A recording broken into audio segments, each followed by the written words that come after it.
Hello and welcome to another amazing part of What If Eren Was Ghidorah? Ekamikami64 wrote this amazing story. Please support them. Don't forget to like, sub and leave a comment. Now let's dive in. Eren found time flowing in a pleasant blur now that he had his friends to stave off the boredom. Be it the scouts studying him, the inane yet hilarious moments with Connie and Sasha, Marco meditating arguments where Jean pretended to understand Eren's insults, the enjoyable silence from Annie and Reiner, or the peaceful normalcy of being around Armin and Mikasa. He had something to distract him, to look forward to. Speaking of normalcy. Good morning, Trips, a random soldier greeted from a few rooftops over as Eren made a stroll through Trost.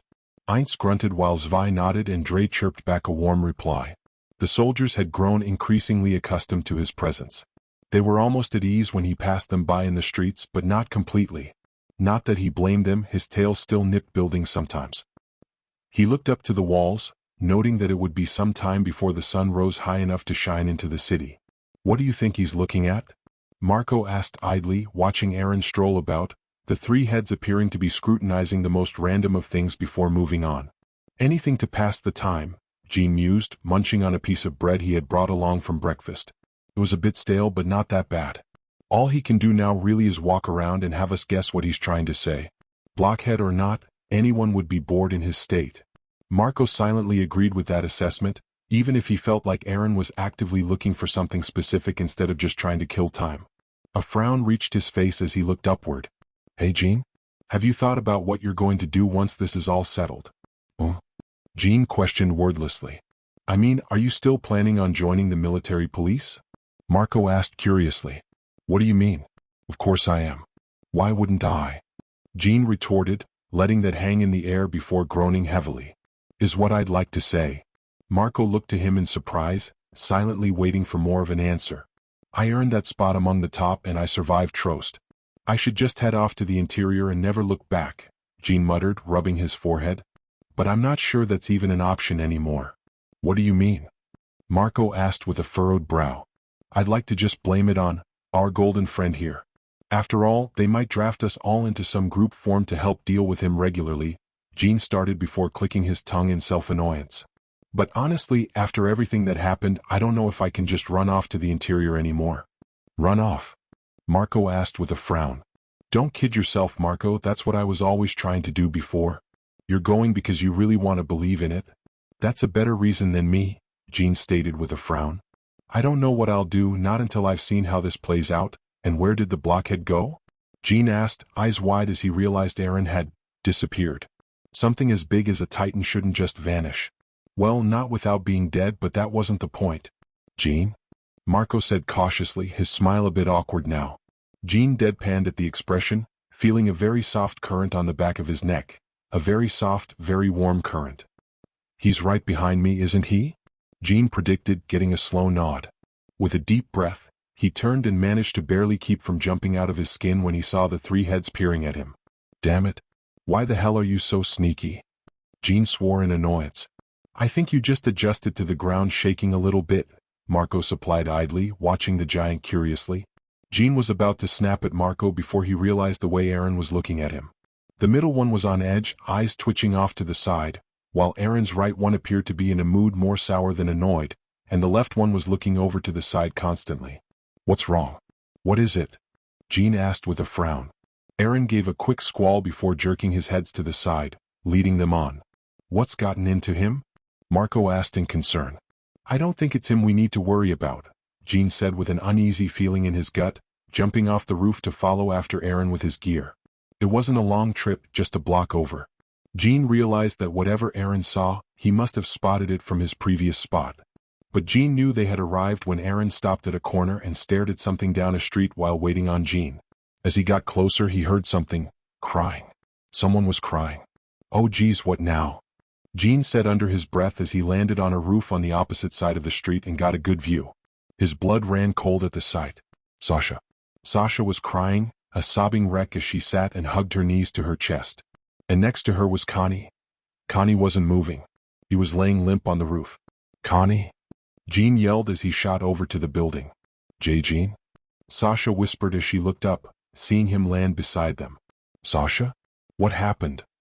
Jean demanded instantly, kneeling down to check Connie's pulse. was there. In fact, it was fine. Connie, can you hear me? Can you dash? Connie immediately lurched up and started vomiting on Jean's leg. Jean froze, his expression completely blank as Connie finished hurling. Of course it was a stupid prank. Why did he think it could be anything else? Any moment, the three of them would start laughing their asses off. Or 5 of them, since Eren had 3 heads to laugh with now. Jean? Connie asked weakly, wiping his mouth off. What are you doing here? Ruining my uniform, apparently, Jean remarked dryly. Real funny guys. Come on, laugh it up already. No one laughed. The uneasy feeling returned, and he wished they had laughed. Jean, Sasha spoke, her voice steadier but still sad. He looked at her and saw a sorrowful expression that looked so foreign on her face. Over there, she said, pointing over to an open window perched out of the building, likely to an attic of some sort. There's a kid in there. Jean winced. They had all dealt with bodies the past few days. And yes, child corpses were objectively the worst to handle emotionally, but it definitely wasn't Sasha's first one anymore. Had she just seen too many bodies, or... The kid's mother is in there too, Sasha continued with a whisper. Jean, she killed her. She killed her daughter and herself. Jean flinched, gritting his teeth. Going out by suicide instead of being eaten, even putting down a child as a mercy. In the face of the inevitability of the Titans, Jean couldn't blame someone for taking that route. He really couldn't. That didn't make it any easier for the living to stomach. The hellish situation where doing something so terrible made an uncomfortable amount of sense. With a deep breath, he walked over to Sasha, wrapping one arm around her and placing his head against hers. Just give me your mask. Me and Marco will deal with them. You take Connie to a medic or something, he instructed softly. He didn't know anything better to say. All he knew was that he had to be strong for his friends. Sasha nodded mutely as she turned to look at Connie, prompting Jean to do so as well. Marco was there, helping Connie to his feet. Jean shared a look with his friend. Marco had heard everything. He knew what was going on. Sorry, Connie said, rubbing his head. I was a dumbass. I opened the window without my mask on. I got a full blast of the rot in the face. Idiot. You're lucky if you don't catch some disease from that, Jean muttered, trying to sound more berating than concerned. Connie didn't have a comeback for that. He heard everything too, sending Sasha an apologetic look for passing out on her while she dealt with that. Jean's gaze shifted to the side, seeing Eren watching on solemnly. There was no deviation in the 3 heads, the same look on each on them. Jean understood now. Eren called them over because in this state, Eren couldn't do or say anything to help them. But he knew Marco and himself could. Jean knew life for Eren was often dull right now, but he could only imagine the kind of hell these moments were for him. The times when, due to his own size and lack of speech, could do nothing for a friend in need. It was one of the few times Jean would admit, even just to himself, that he genuinely felt sorry for Eren. Meanwhile. So, while I can't say anything until witnessing it myself, all accounts of witnesses that saw Tripp's regeneration make it sound less like a Titan regeneration and more accelerated healing, Hang rambled on as she paced the room. While it is slower than a Titan's would be, this is outweighed by his overall durability. It's also possible that the healing would be faster in a less exhausted state, as most testimonies are in regards to the wound to the middle neck sustained from the shifter. Further dash. Section Commander? Armin spoke up as politely as possible. While this is all very fascinating, I think we've gone a little off topic. Mikasa nodded silently. Hang had rattled from one theory or observation to the next, some almost completely unrelated beyond involving Eren himself. The woman fell silent, blinking. Ah, she said in realization. Right. Sorry about that. I got a little carried away. No, there was a reason I called you here.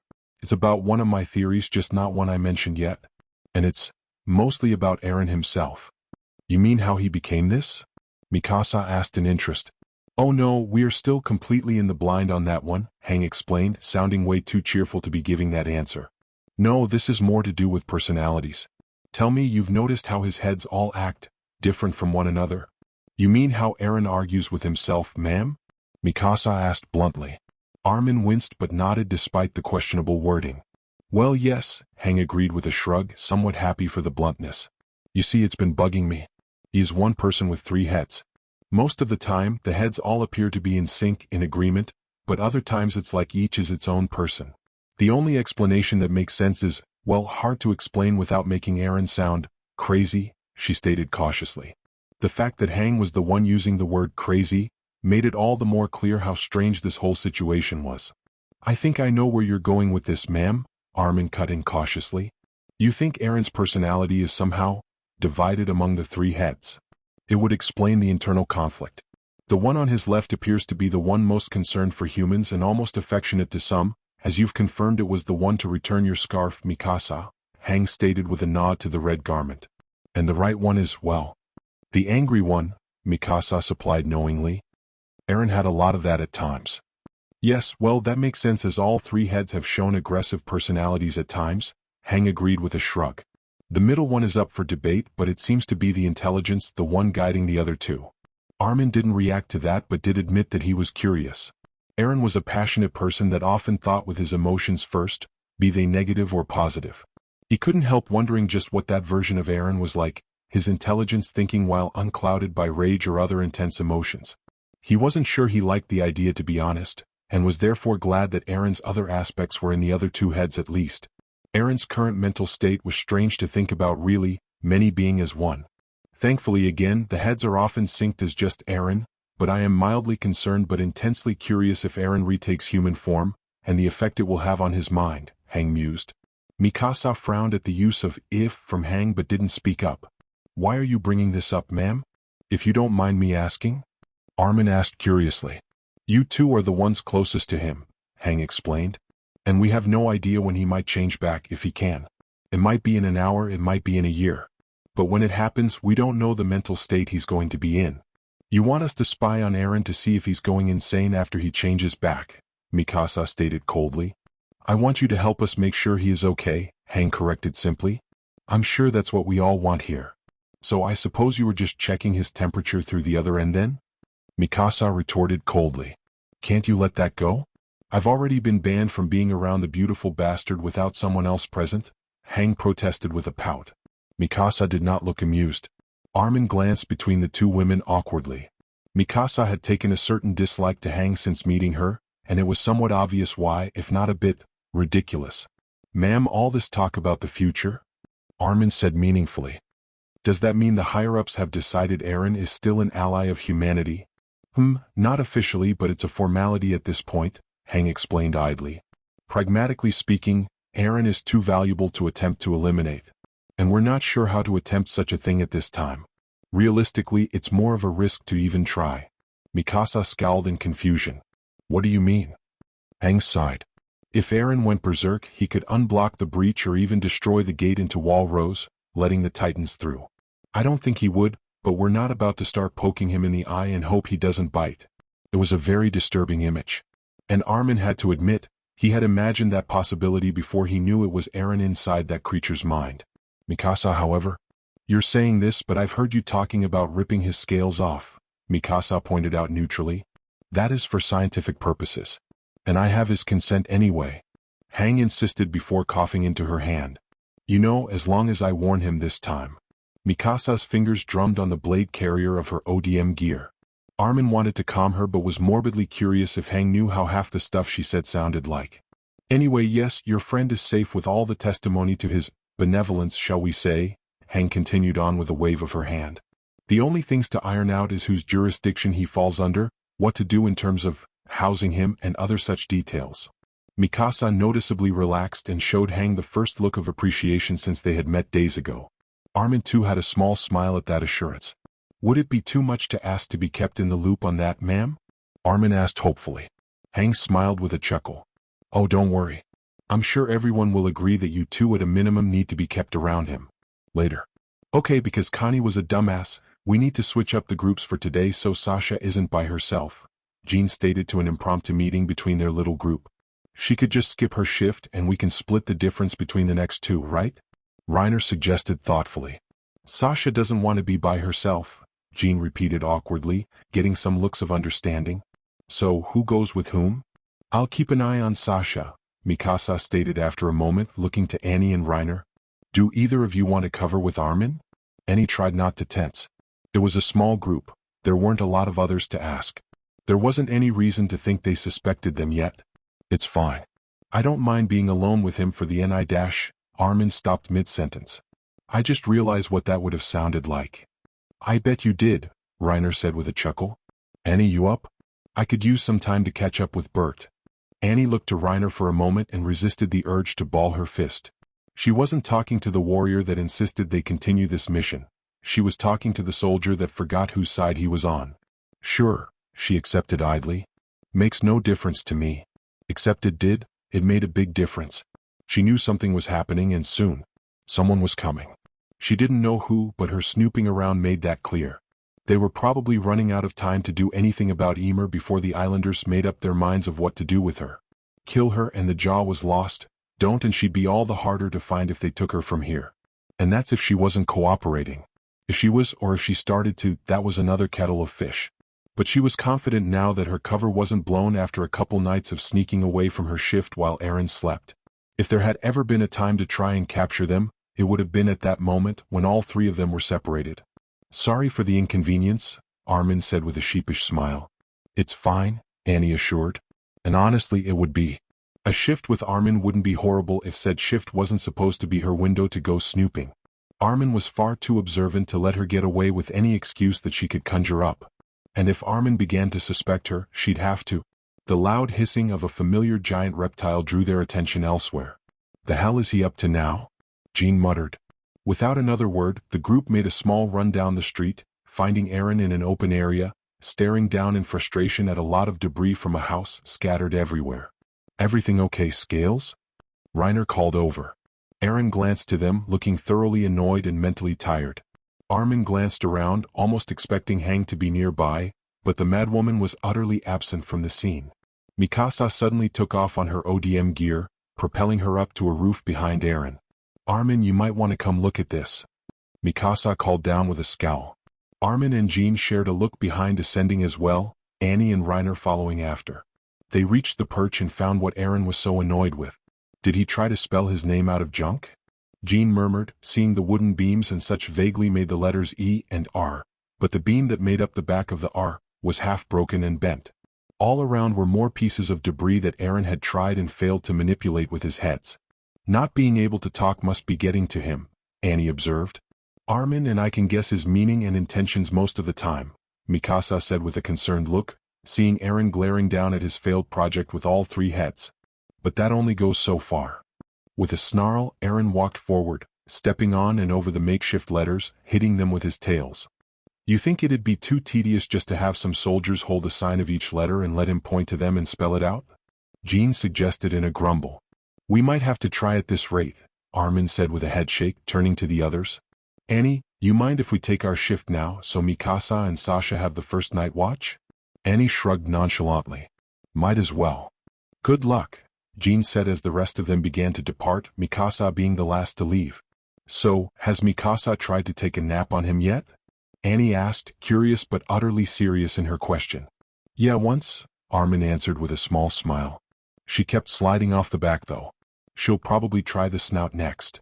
Annie nodded, less disturbed by that than others might be. I've only had night shifts so far. What's he like in the day? Armin shrugged. Nothing that interesting. Sometimes he just walks around, others he tries to talk with us the best he can, he explained, grimacing as he looked down at the broken attempts at letters. And sometimes he tries something new. Annie hummed, eyeing the behemoth as it began to walk back towards them. Eren nodded his middle head to Armin, but all three of them did a double take at Annie's presence. We switched up for today, Annie answered bluntly, deciding to be, well, what was normal for herself lately. The three heads became less surprised after that. Heinz gave her a nod, possibly of respect. Zwei gave some kind of hiss she read as a greeting. Dre. The leftmost head was glancing between her and Armin for some reason. Annie looked to Armin, who just smiled while around his friend, form regardless, and didn't seem to notice the left head's odd behavior. Annie looked back and saw that said head was now, smiling perhaps? It just looked like an unpleasant view of too many oversized teeth to her. How the hell do you read him? Annie asked with a small frown. It's mostly guesswork to be honest, Armin confirmed, blinking as Eren started making noises. Well, time to guess away, Annie stated as Eren gestured around them before the middle head nodded twice to Walrose. What, does he want to know when they'll let him out or something? Eren gave Annie an annoyed look, or three annoyed looks to be exact, while Armin turned thoughtful. I think he wanted to know how the cleanup is going? Armin tried, getting a nod from the middle head, both of the side heads giving Annie pointed looks that she ignored. We're technically done now, I suppose? All the corpses have been collected, except for the few hidden ones. The injured are all patched up as best they can be, and there have been no other incidents that I know of, Armin explained, Eren listening intently to him. Annie, however, looked Eren up and down while he was distracted. His reach was far with those heads, but it'd be harder to attack anything that got up close and personal, especially at his backside. Not to mention he was top-heavy. Throwing him off his feet with his own weight shouldn't be too hard if she hit him right, or if Reiner did for that matter. Stunning a Titan was relatively easy. All one had to do was destroy enough of the head and they'd be wide open for up to a minute. Eren's healing was slower, which would give them a bigger window if not for one glaring issue. Eren had 3 heads. Ymir had tried biting one off but had only a chunk of the flesh. Perhaps the better idea was to go for the brains themselves, probably through the eyes if given the chance. Reiner was concerned about this power awakening in another newborn Eldian, but honestly, Annie couldn't care less. That would be less dangerous than dealing with Eren having this power. Meanwhile, you want to give me a black eye? Krista sounded far less worried about this suggestion than she probably should be. Look kid, we're running out of time, Levi stated simply. And you were the one that said you were fine emotionally fucking with her to get her cooperation. Krista frowned with her arms crossed. I'm not saying I'm scared of getting hurt. I'm just not sure what to do after that, she explained with a sigh. I've never done this before. Never wanted to do this before. I understand, Erwin assured pointedly. But there will be a meeting to decide Ymir's fate, and soon. If she doesn't give us reason to believe she could be an ally and an asset, she'll be deemed a threat. Krista sighed. Fine, I'll give it a try. Just as long as the captain isn't the one to hit me, Krista stated. You'd prefer Petra? Levi took a guess. No. Well, yes, but it's more than I'm almost certain you could break my neck with a punch. If you wanted, Krista explained awkwardly. Neither Erwin nor Levi disputed that possibility. Though, I know I probably need more than a black eye if I'm going to make it look convincing to Ymir. Well, you at least act tough, Levi accepted idly. Very well, Petra will arrive shortly, and then Erwin stopped mid-sentence and Levi stood straighter. What is it? Krista asked, suddenly on edge. Levi made a shushing motion as both men narrowed their eyes. Then Krista felt it, a small tremor. Is that, Trips? She asked with a frown. No, it's too close to be him and not strong enough, Levi countered, looking to Erwin who nodded. With that, the short scout left the room in a hurry. Not even 2 minutes had passed before another soldier ran into the room. Sir, there's been an incident. One of the Titans is getting loose. Krista inhaled but tried to contain her nervousness. There were hundreds of soldiers here including the scouts. 2 regular Titans didn't stand much of a chance here. Come with me, Erwin ordered as he departed the room with purpose. Once outside, they were treated to the sounds of roars and small crashes. It was only a short distance, but by then they could hear the screaming. What are you doing to my bean? The fact that it was Hang screaming instantly made the situation less worrisome. A crowd of soldiers had gathered, making way for Erwin as he approached, Krista keeping pace behind him. Once they got to the front, they saw the cause of alarm. One of the Titans, Bean apparently, had gotten his arm free somehow. The limb was severed on the ground, steaming as it rapidly dissolved to just bones. Several soldiers had a new, regrown arm held in a large cable as others began to hammer giant nails through the arm, keeping it pinned to the ground. Seeing the threat was neutralized, he noted that there were no obvious signs of a fatality. All the blood appeared to be from the Titan, vanishing in the dark night's air. Levi was off to one side, casually holding Hang back with one hand as she glared at the ones handling Bean. Levi caught his gaze and half-dragged Hang towards their commander. Report, Erwin instructed stoically. Nothing. No fatalities, no serious injuries, Levi stated bluntly. The others already had it under control when I got here. Some of the nails must have come loose. I wasn't expecting them to act up, but the sun did just go down, Hang said with a sigh. Erwin said nothing. Yes, it was possible that this was just an unfortunate accident. Could be nothing at all. But his eyes narrowed as he scanned the area. Levi, he spoke up strongly. Who is guarding the shifter? Levi startled, looking to the Titan again and saw that indeed all 4 of his squad members were here. Petra was ready to slice Bean's neck if he got loose and Alua was at the head of the group holding the cable while Gunther and ELD were helping hammer in the nails. Shit, Levi cursed to himself before he took off running. He reached the stairs faster than humanly possible and noticed instantly that there was no one guarding the entrance. He slowed his pace as he reached the passage down. It was quiet, Too quiet. He grimaced as he descended the stairs several paces, before instantly leaping down the rest of the distance, his hands on his blades. His scowl deepened. No one was in the hallway. No one was hiding in the nearest cells. He continued walking, more on edge than usual as he crept from cell to cell, but found all of them empty. He stopped at the last one before stepping in front. He was almost disappointed to find the Titan brat was still there, sleeping. Or presumably sleeping. "Hey brat, you awake?" Levi asked loudly, ready to start kicking the bars again.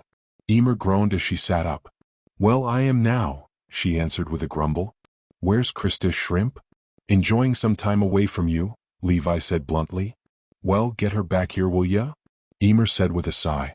"You do remember that you're the prisoner here, right?" Levi reminded bluntly. "Yeah, and guess what? You win," Emer said with a fake smile. Levi almost said something before stopping as he caught her meaning. "You're finally ready to start talking?" Yeah, I'll fess up now. When you get Krista back, since, I'd rather only have to say stuff once," Emer requested. "I don't buy it," Levi said with a frown. "You refused to say anything for days and suddenly now you want to talk? Why?" "I had a long time to think, okay," Emer spat back. "So get Krista, your scientist, the guy with the massive eyebrows, and anyone else you think needs to hear this." Levi eyed her, studying her. He almost believed her. This brat was bad at lying. He was sure she was hiding something, but she wasn't lying. "Fine. I'll get your lovebird." As he left, Levi decided he didn't like this, and he knew Erwin wouldn't either. Emer just happened to give up after a Titan almost got loose and she was left unguarded. Something happened while they were all distracted. Something or someone had convinced Emer to start talking. But who? End of chapter. Mostly a slice of life for a kaiju shifter, but the excitement kicked in at the end. Emer has apparently decided to cooperate with very suspicious timing, and Eren is getting frustrated with his inability to communicate with others. Not much else to say. Sad moment for Sasha and the others, Annie trying to make the most of things since she can't go snooping, and Hang is preparing for the possibility that human Eren might not be that stable after having his mind fractured 3 ways. It was tense as the group stood in front of Emer's cell, watching the shifter for any possible sign of deceit or treachery. Emer, however, was smiling and appeared at ease. "Just for the record, I'll tell you everything, but not all at once." "Emer," Krista said uncertainly, finding this change in demeanor not only surprising but a bit unnerving. "You're treading dangerously, brat," Levi warned idly. "Look, I'm not stupid enough to tell you everything right off the bat just to get my head cut off," Emer answered flatly. "And just what do you intend to give us now?" Erwin asked pointedly. "There are 9 of us." Eyes widened or narrowed at that statement. 9? Hang asked quickly. "You mean Titan shifters?" Emer nodded idly. "Yeah. 3 of them infiltrated the walls besides me. Or at least 3 that I know about," Emer explained, scratching her head. "My information isn't exactly up to date." Hang scribbled some notes down while Levi stared at Emer intently as if trying to discern what she was trying to hide. 9 in total? Or that you know of? Erwin pressed on. "Ugh, a week ago I would have said in total," Emer answered in her own confusion. "The golden bastard raises more than a few questions." "So he's an unknown discovery even among Titan shifters," Hang said with a grin. "That just makes him all the more exciting." Emer eyed her oddly. "Right. But assuming that thing isn't a Titan shifter? Then yeah, there should only be 9. "But you said there were 3 here," Hang stated, the glint on her goggles hiding her eyes. "The colossal, the armor, and the—" "Not sure which that one is, haven't seen them in action," Emer answered with an honest shrug. "But you know there are 3? Krista repeated in surprise. "Do you know who they are?" "Look, I only saw them in human form once a long time ago, and that was a blur," Emer answered vaguely. "Just tell us what you can for now," Erwin interrupted intently. Emer took a deep breath. "Okay, you already know 2 of them. The armor is what it sounds and looks like, just a strong Titan with a lot of defense. The colossal is a big asshole that explodes." "Explodes?" Hang repeated in surprise. "What do you mean explodes? Him? Has he not done that yet?" Emer said in honest interest. "The colossal has the power to cause a large explosion when it forms. I didn't actually think that was optional." Erwin looked over to Levi, sharing a scowl. Their enemy already had another ace up their sleeve they didn't know about. "If there are 9 of you and 3 are also here, what about the other 5? Levi asked suspiciously. Emer rubbed her neck idly. "I couldn't say where they are, but I know 2 of them are missing." One of those was the attack titan and it vanished a long time ago. So I don't know anything else about that one, she admitted with a shrug. And of the ones that aren't missing? Hang pressed on. Well, there is the Warhammer. I don't know anything about that one because it's secretive. Supposedly it's the second strongest, Emer admitted, smirking confidently. Don't worry, the rest I know something about. I'd say the most annoying will be the cart titan. It is not very sturdy and is on all fours for some reason, but I hear it can shift longer and more often than the rest of us. A quadrupedal titan, Hang noted in thought. We'd probably just write it off as an abnormal. So, there is a limit to your powers? Erwin noted with interest. Yeah. If we use it too much, it starts to fail. We're just hurting ourselves at that point, Emer answered with a shrug. The norm, I guess, is a couple times a day at most. Anyway, there's also the Beast Titan. I can't tell you anything about that one, but for a good reason. It changes. Changes? Levi asked with a scowl. The hell does that mean? Okay, look, short version of this for now. When one of the 9 dies, another gets the power, okay? Emer supplied, getting pointed looks but no interruption. Anyway, the Beast Titan is always a hybrid of some random animal. Last I heard, it was some kind of pig or something, but who knows what it is now. Wait, Hang said, holding her hands up. You said animal. Could our golden friend be? I thought so at first and just assumed he had gone rogue for whatever reason, Emer admitted with a shrug. But after I took a bite of him, I don't see how. All the 9 heal the same as regular titans and our blood isn't black like that. So if he's the beast, I'm as confused as you all are. Besides the beast, do all the shifters stay the same for each generation, shall we say? Hang inquired, tapping her pencil to her chin. To my understanding? Yeah. They look different each time, but the armor is always armored and mine is always short and toothy, Emer explained, trying and failing to not sound bored. I think you mean mouthy, Krista muttered with a small smile, turning sheepish and apologetic as she realized she said that out loud. The others decided to ignore that, watching the amused Emer expectantly. Okay, moving on. Let's see who else.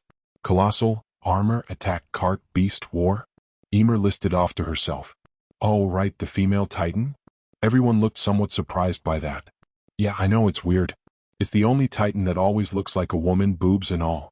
Nothing downstairs though, or I assume not, Emer answered casually. I'm pretty sure she's the third one in the walls. She's supposed to be a jack of all trades in a way. Doesn't specialize in anything, but has a bit of potential in everything. That makes sense, they'd need some versatility to cover any weaknesses for the armor and colossal, Hang mused. Still, why female? Because no one can take something called the boob titan seriously, Emer said dryly, getting a snort from Hang and an eye roll from Levi while Erwin remained politely silent. Krista bit her tongue to not laugh. So, what do we call your titan? Levi asked, almost smirking. Almost? Or do you want to be known as the Hag Titan? Emer snorted in amusement. I'm the Jaw Titan. Small, fast, and bites like a bitch. Simple and to the point. Krista bit back another barb and Emer smirked a bit at her reaction, making the blonde suppress a pout. That's 8 then, Erwin commented. I should assume that this last shifter is the one stronger than the Warhammer? Yeah, it's also the other one that's missing, Emer answered with her arms crossed. The Founding Titan. Founding Titan? Hang repeated in interest, the name alone carried some weight to it. Emer nodded. Supposedly the strongest of them all. They say it can actually control the titans, even the shifters. There was an ominous silence at that explanation. Even Hang froze at the possibility. If such a foe existed, even Erwin knew that humanity would fall easily to a coordinated and intelligent attack from the titans. That sounds like a king of titans to me, Levi stated with a furrowed brow. And this one is missing? Emer nodded. No one has seen it since before your mighty walls went up. Erwin peered at her for a moment. I believe that is enough for now. Unless there is anything else you wish to reveal for now? Emer took a deep breath of thought. Just that you had the right idea putting me down here. Transforming in spaces like this is a bit risky, Emer answered as a half-hearted attempt at reassurance. Erwin nodded while Levi moved to take Krista back into the cell. Emer sighed at that. Look, if you're going to keep doing that, can you at least let us share a cell? Emer requested. Fuck no, Levi answered bluntly. Why, afraid she'll sneak me something? Emer asked with an eye roll. Let me rephrase, no fucking. That's why, Levi retorted.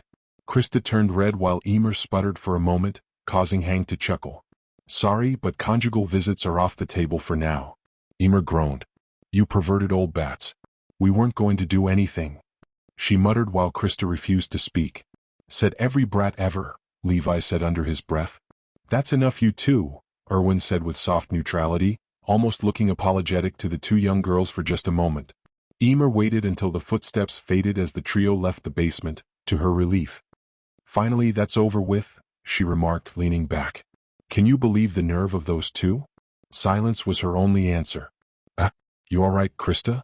Did the runt put your chains on wrong or something? Emer asked idly. What? How would he even dash? Krista stopped her confused question, shaking her head. Are we really just going to pretend like nothing changed? Well, we're back in cells talking with a wall between us, so I assume so, Emer answered casually. Krista narrowed her eyes. Emer, be serious. You're not the type to just change your mind that suddenly. You wouldn't give me anything before, now you're just volunteering it? Emer scratched her cheek as she rested the back of her head against the wall. Promise not to say anything to them? Of course. I promise, Krista answered, praying she could keep that promise. The other guards have looser tongues and louder voices than they think, Emer answered with a snort. I heard that they were going to decide if they should kill me in a day or so. So I made up my damn mind and decided to see if gambling on these assholes might not pay off. That sounded right. That sounded like how Emer might view the situation. So why did it all feel off to Krista? You don't believe me, Emer noted with a frown. What happened? What do you mean? Krista asked, concerned and a bit worried that Emer had caught on. The midget was spooked before I told him I was willing to talk. What's got everyone worked up? She inquired. One of the captured titans almost got free. It seemed deliberate, Krista explained with a curious frown. They actually captured some titans. Emer asked in surprise. Those scouts really are crazy bastards. Krista blinked, realizing that surprise was genuine. So, at bare minimum, Emer didn't know about that happening. Oh, I get it.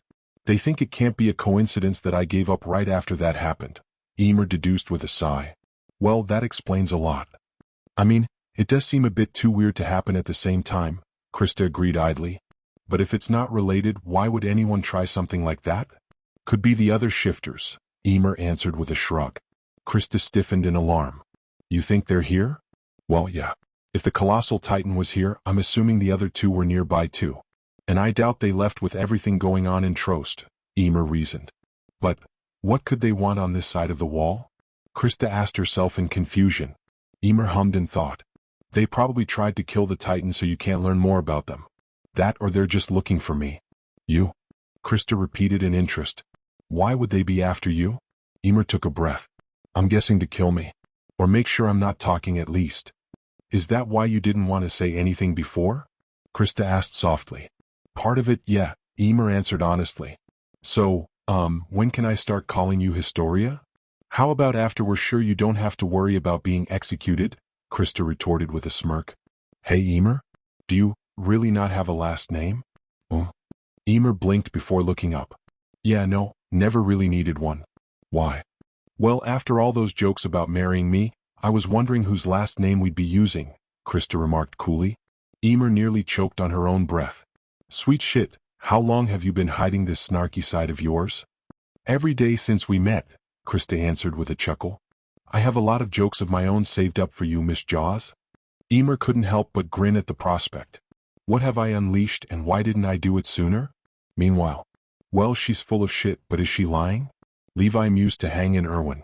It's entirely possible she's feeding us false intel, Erwin agreed with a frown.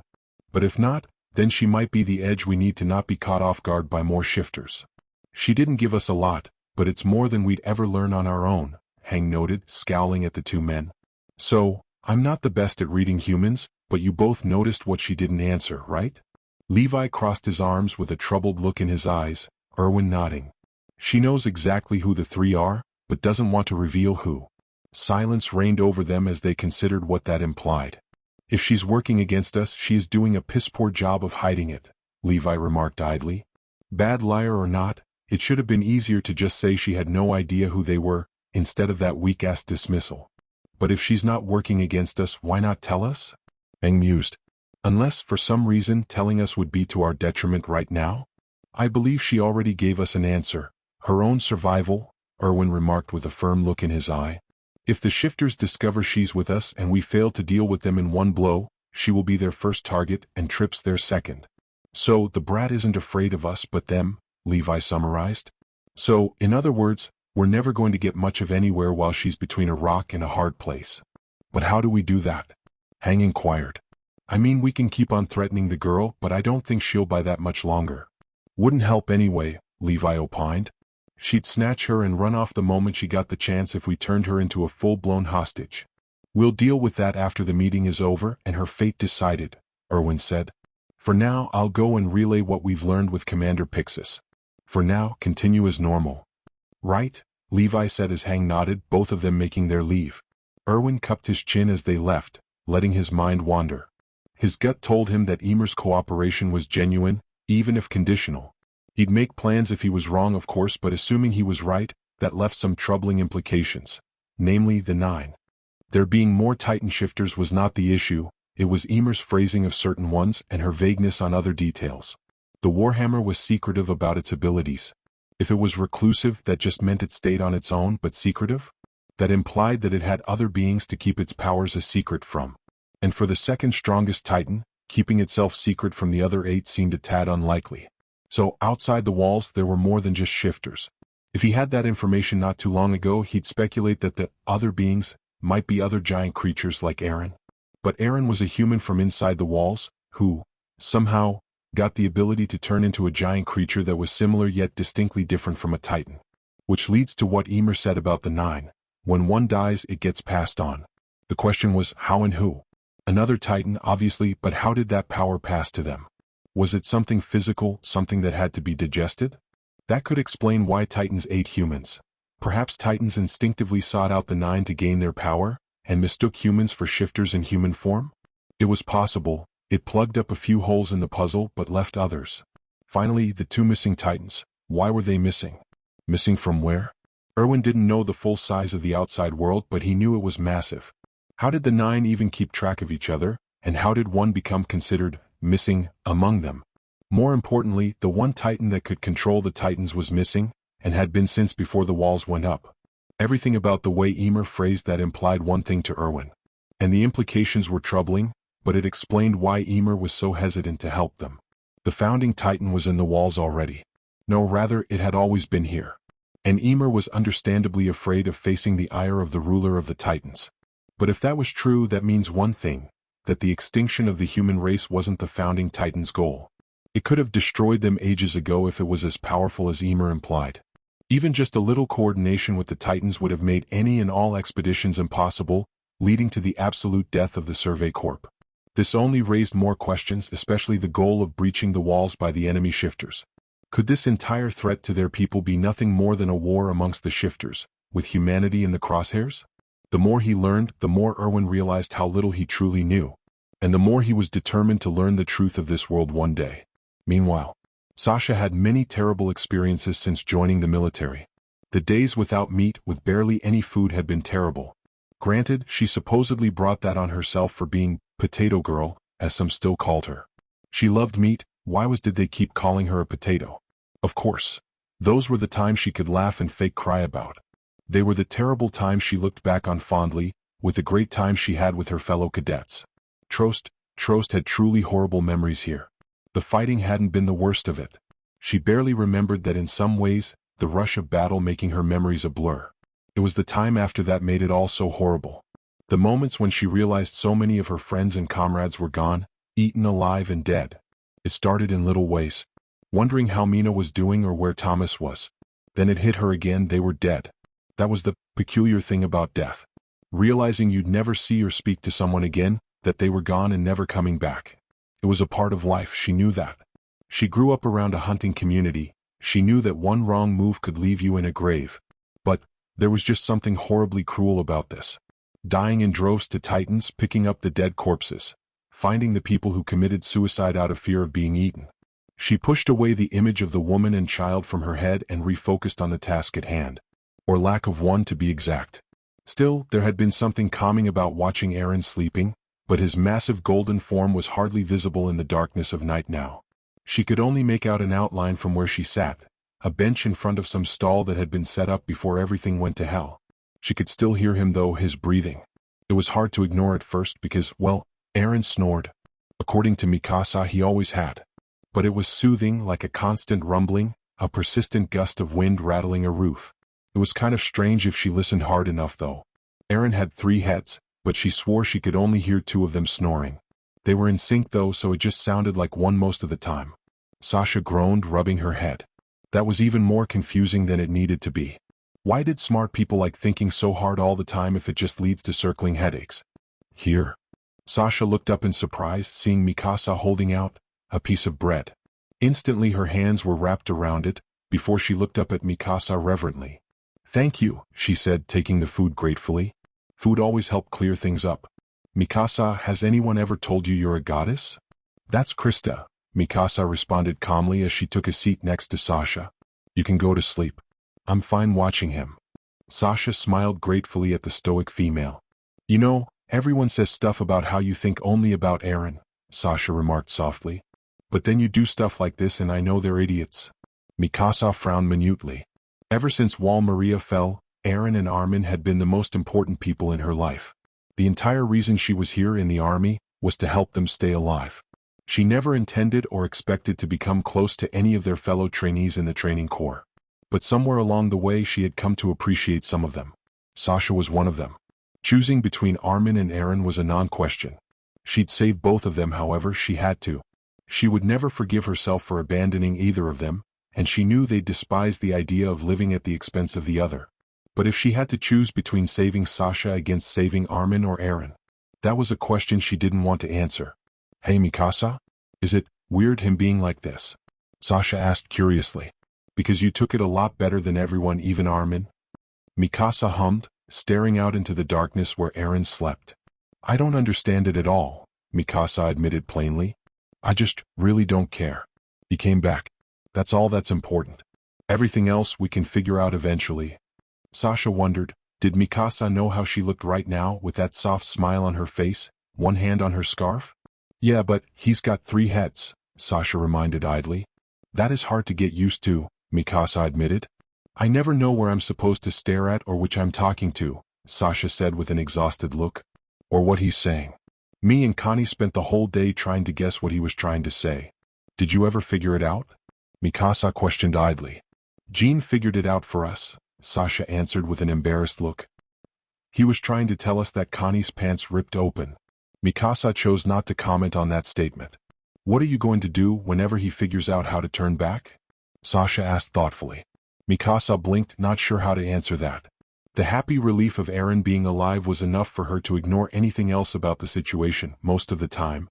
But there was one thing she missed. Sleep with him. Sasha choked on her bread, looking at Mikasa in shock. "Wow Mikasa. I didn't think you'd be so bold." Mikasa looked at her in surprise before blushing scarlet. "And not like that. I just..." Mikasa looked away, embarrassed as she pulled up her scarf. "And me and Eren used to share a bed sometimes when we were younger." "Oh," Sasha accepted, the silence growing very awkward. "Mikasa?" "Yes," Mikasa answered knowingly. "He's not snoring anymore," Sasha pointed out awkwardly. "I'm aware, Sasha," Mikasa said, trying to remain stoic. "Ah, good, just making sure," Sasha said before turning to the darkness. "We know you're eavesdropping." A rather annoyed hiss rang in the air as 3 sets of green eyes appeared in the darkness, glaring in their direction. "How did we not realize it was him earlier?" Sasha muttered. The eyes, the temper that kill all titans Ness. The ground trembled as Eren's eyes raised higher, his form obviously standing up. "Did I make him that mad?" Sasha asked in concern as Eren began to walk away. Mikasa narrowed her eyes. "I don't think it's you he's bothered by," Mikasa stated warily as she grabbed a torch and began to run after Eren's sedated pace. "Hey, wait for me," Sasha called, running after them, completely lost by what was going on. As they grew closer, Eren's massive form came better into view as he lumbered forward in the dark. Mikasa caught the glint of one eye as he glanced down at her and Sasha before looking straight ahead as he walked. "Where is he going?" Sasha asked out loud as she ran just behind Mikasa, who suddenly stopped and held an arm out to stop Sasha. "Wow shit," Sasha said in slight fear as she realized there was a massive trench right in front of them. She glanced back to Eren and realized he was treading forth on a wooden bridge. "Wait, but why is he?" Sasha wondered in realization. Mikasa didn't answer as they followed behind Eren's twin tails, moving around him as they approached Eren's destination. The breach. Eren was standing right in front of the boulder that he had used to plug the hole in the wall. He's not trying to go outside, is he? Sasha asked, alarmed but mostly confused. I don't think so, Mikasa answered, passing the torch to Sasha before using her ODM gear to scale the wall, bringing her to about Eren's eye level. What is it? What's wrong? Mikasa called out to him. Eren didn't respond, just staring at the boulder with a strange look, like he was somehow suspicious of it. He slowly brought his head towards it, turning to place his ear holes along with it. Mikasa moved closer and began to listen as well. Sasha nearly screamed as Eren suddenly jerked back in alarm, taking several massive steps back, making sounds of alarm that put Sasha on edge. Mikasa. What's going on? She called up. Mikasa didn't answer, seemingly frozen in place before she descended down with a very, very dark look on her face. Sasha, we need to go now. Wait, what? Why, what happened? Sasha asked, looking between the pair and realizing that the giant Titan-killing lizard and the best soldier she knew were both very, very shaken by something. Mikasa opened her mouth to urge Sasha to move before her eyes were suddenly wide in alarm. Get down, she yelled, diving at Sasha, tackling her as they both went tumbling into the trench. And then the air was filled with explosions and bestial roars of pain. Sasha's instincts took over, aiming her ODM gear to hook into the wall of the trench, looking up to see Eren falling backward with a resounding thud. Eren! Mikasa yelled in alarm, even as another explosion went off. Sasha squinted in alarm as she saw the flash in the darkness before another explosion emitted. The cannons are firing at him. Sasha yelled over Eren's screech of rage and pain. That was the only prompt Mikasa needed, soaring to the side, out of the area before speeding up the walls at nearly inhumane speeds, even with ODM gear. The night grew eerily silent, save for Eren's angry breathing. Tentatively, Sasha brought herself out of the trench and looked at Eren's form.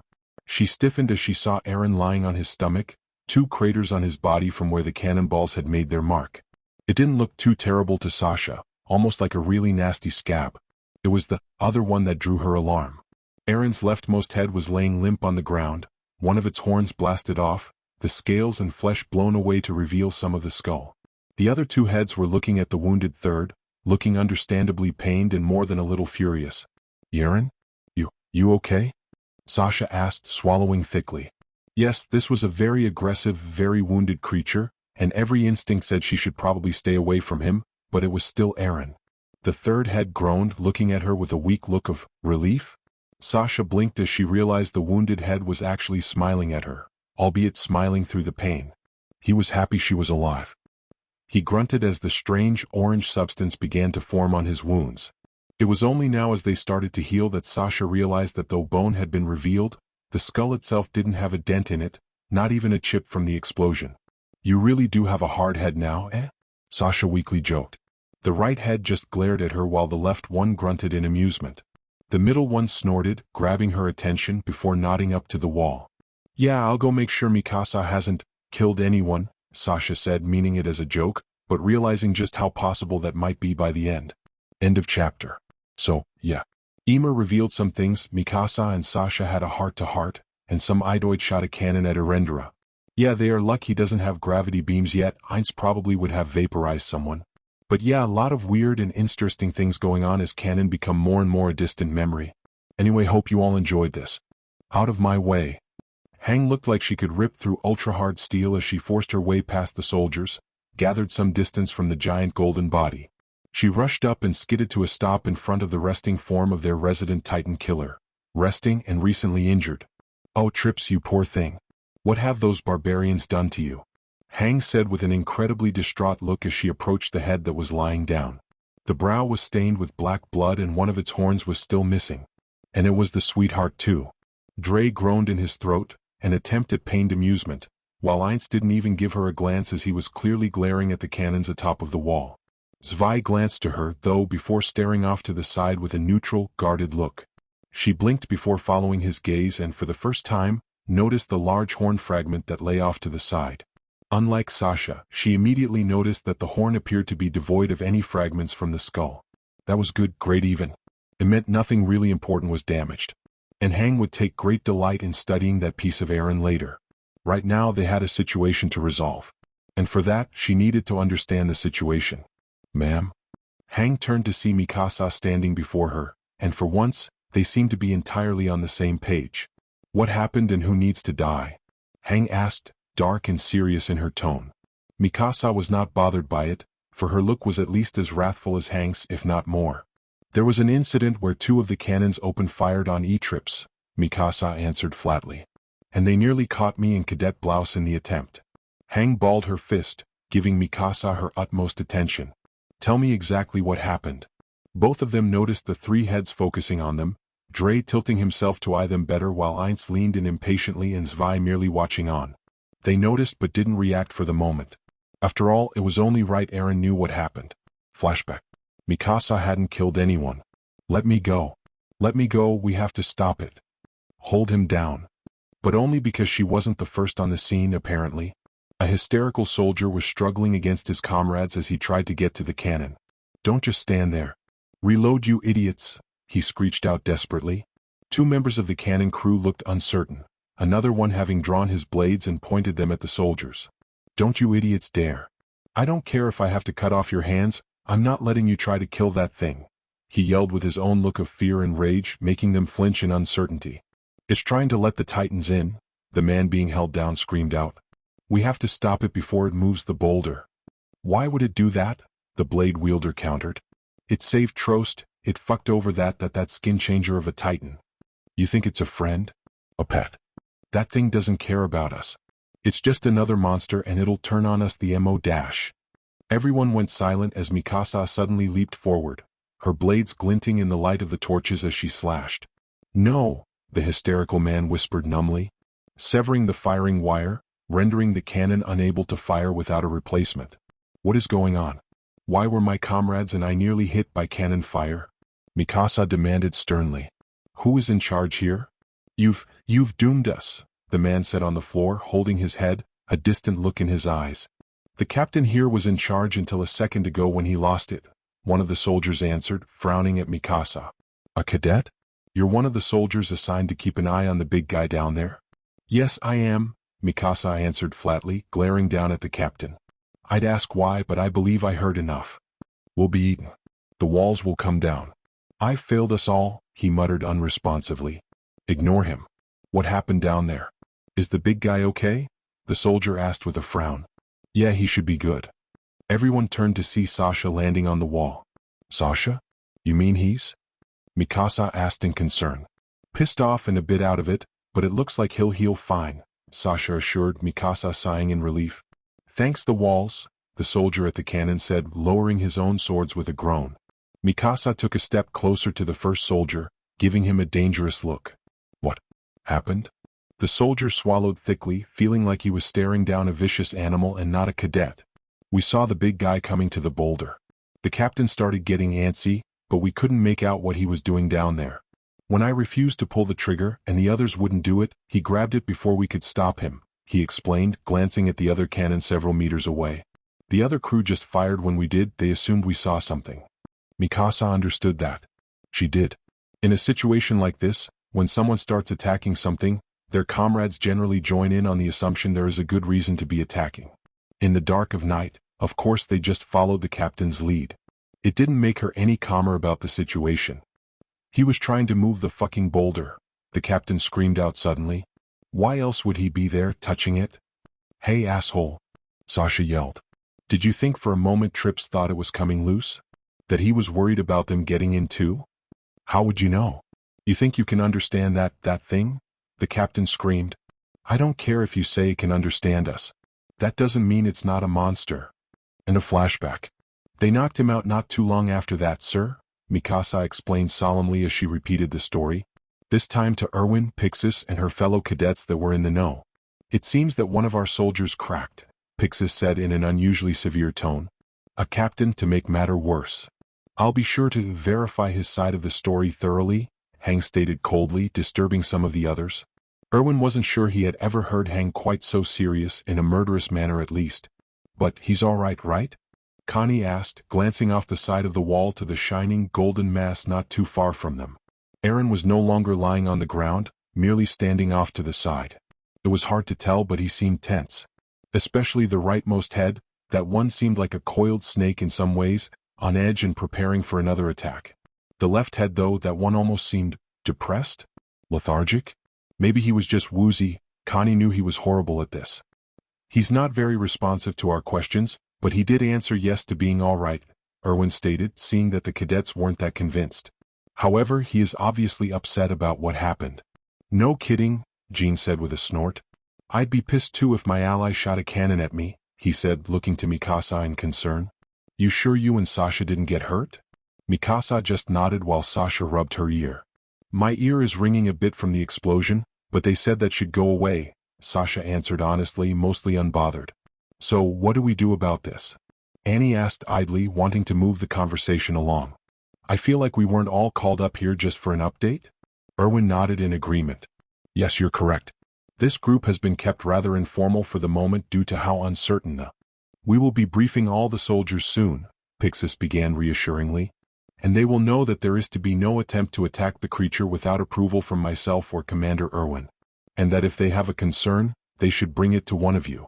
Are they really going to listen to a cadet though? Marco asked skeptically. In this case they will have to, Erwin said with a scowl. Any future attempts will result in the offenders being regarded as traitors. Well, that should keep most of them from doing something stupid, Reiner agreed under his breath. After all, here being a traitor meant being a traitor to humanity, instead of just a traitor to a country. Also, we've been considering increasing those within your group, Hang said with a smile. Do any of you see a problem with Berthold Hoover or Krista Lenz joining us? Bert? Reiner said in surprise before turning to relief. Well, glad that's over. Been kind of awkward not being able to explain why we're the ones guarding Scales. Why didn't we go with that code name? Hang murmured to herself in thought. Commanders? Armin spoke up in concern. I'm not sure if you're aware, but Krista Lenz is rather close to Emer. Are you suggesting she knew? Annie asked with a scowl. I don't want to think so, but we can't rule it out, can we? Armin pointed out reluctantly. But even if she isn't, well, what do we say about Emer's situation? Armin, I don't think we have to worry about that, Connie stated flatly. Huh? What are you talking about? Jean asked with a frown. Well, the commanders and...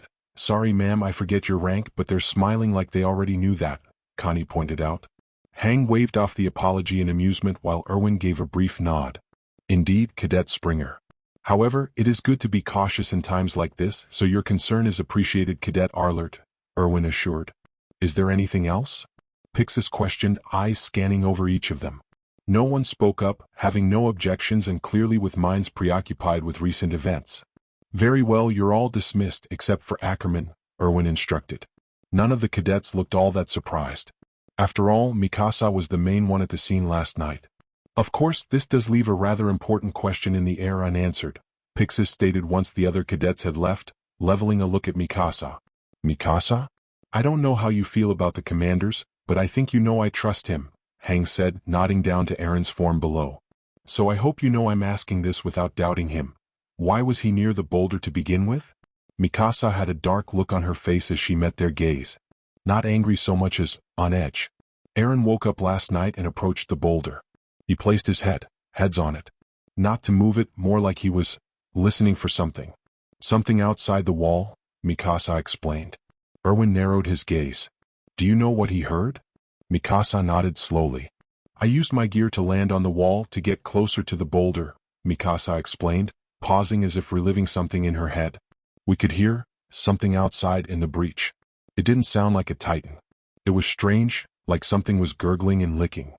Hang frowned. She had seen plenty of abnormals, but that did seem rather odd even for them. Did you warn any of the other soldiers? No, Mikasa admitted. I was too busy making sure the crews didn't try to kill Eren. What makes you so sure it wasn't just a titan? Pixis asked idly. I wasn't finished, sir, Mikasa informed respectfully. When we were still listening, we both heard something speak. No one said anything, almost unable to process what Mikasa claimed. A speak? Hang repeated. As in you heard a voice? Mikasa nodded slowly. Just barely, but yes. Like it somehow knew we were there listening to it. Well, what did it say? Pixis asked, wondering why this normally straightforward soldier was beating around the bush. Jaeger. It said his name, Jaeger. Meanwhile. So, why Krista Lenz? Huh. Krista tilted her head towards the wall, knowing Emer was on the other side. What do you mean? Just wondering. There a reason your fake name is Krista Lenz? Emer asked curiously. Krista frowned in thought. Yeah, there is, she answered with a distant voice. You okay? Bad memory? Emer asked in concern. Not in the way you mean. Just kind of hard to recall, Krista answered. When I was little, there was a book I read filled with stories. One of them was a girl named Krista Lenz. Emer raised an eyebrow, feeling something nudging at her thoughts. Oh, what was the story about? About a girl that wanted to be helpful and loved by everyone, Krista said with a small smile. Someone ladylike. Krista? Emer questioned in concern. The story went that she made a deal so that she would be able to bring protection and prosperity to her people, Krista continued almost automatically. Emer's eyes widened as dots began to connect. It wasn't possible, right? There was just too big of a coincidence, right? A deal with who exactly? I think it was called a devil, Krista remarked idly, smiling a small bit. But it looked more like a big goblin or something wearing a cloak and holding something. I think it was a torch? Might have been a lantern? Emer barely heard her, processing what she just heard. She knew that story or some version of it. She had heard people speak of the stories Marley taught as fact, but for some reason the name Emer Fritz was changed to Krista Lenz in this story. What? Was it important? More importantly, did that imply something about Krista? About her family? Because if it did, then... Emer lost all color in her face. Emer? You all right? Krista asked with a worried tone.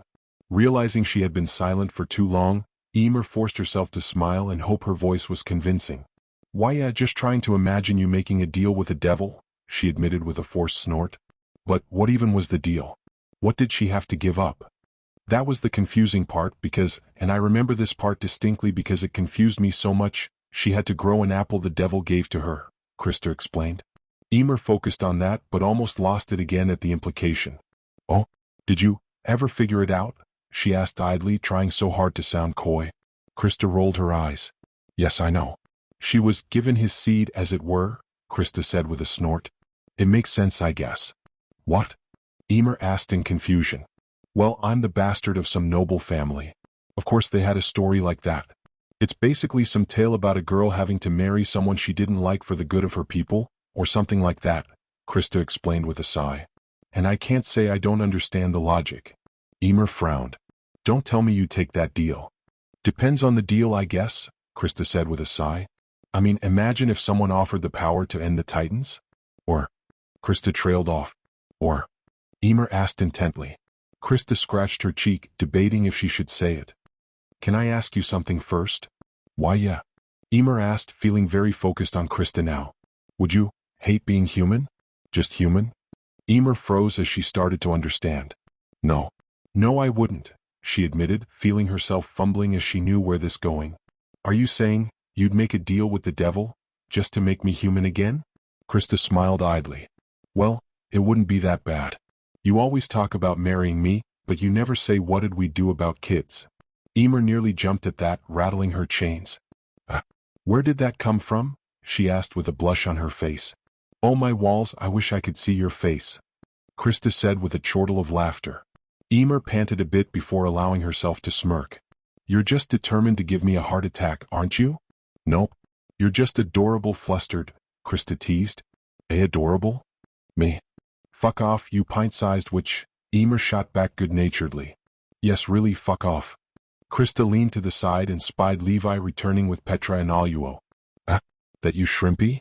And Petra and the one who kept biting his tongue, Krista answered.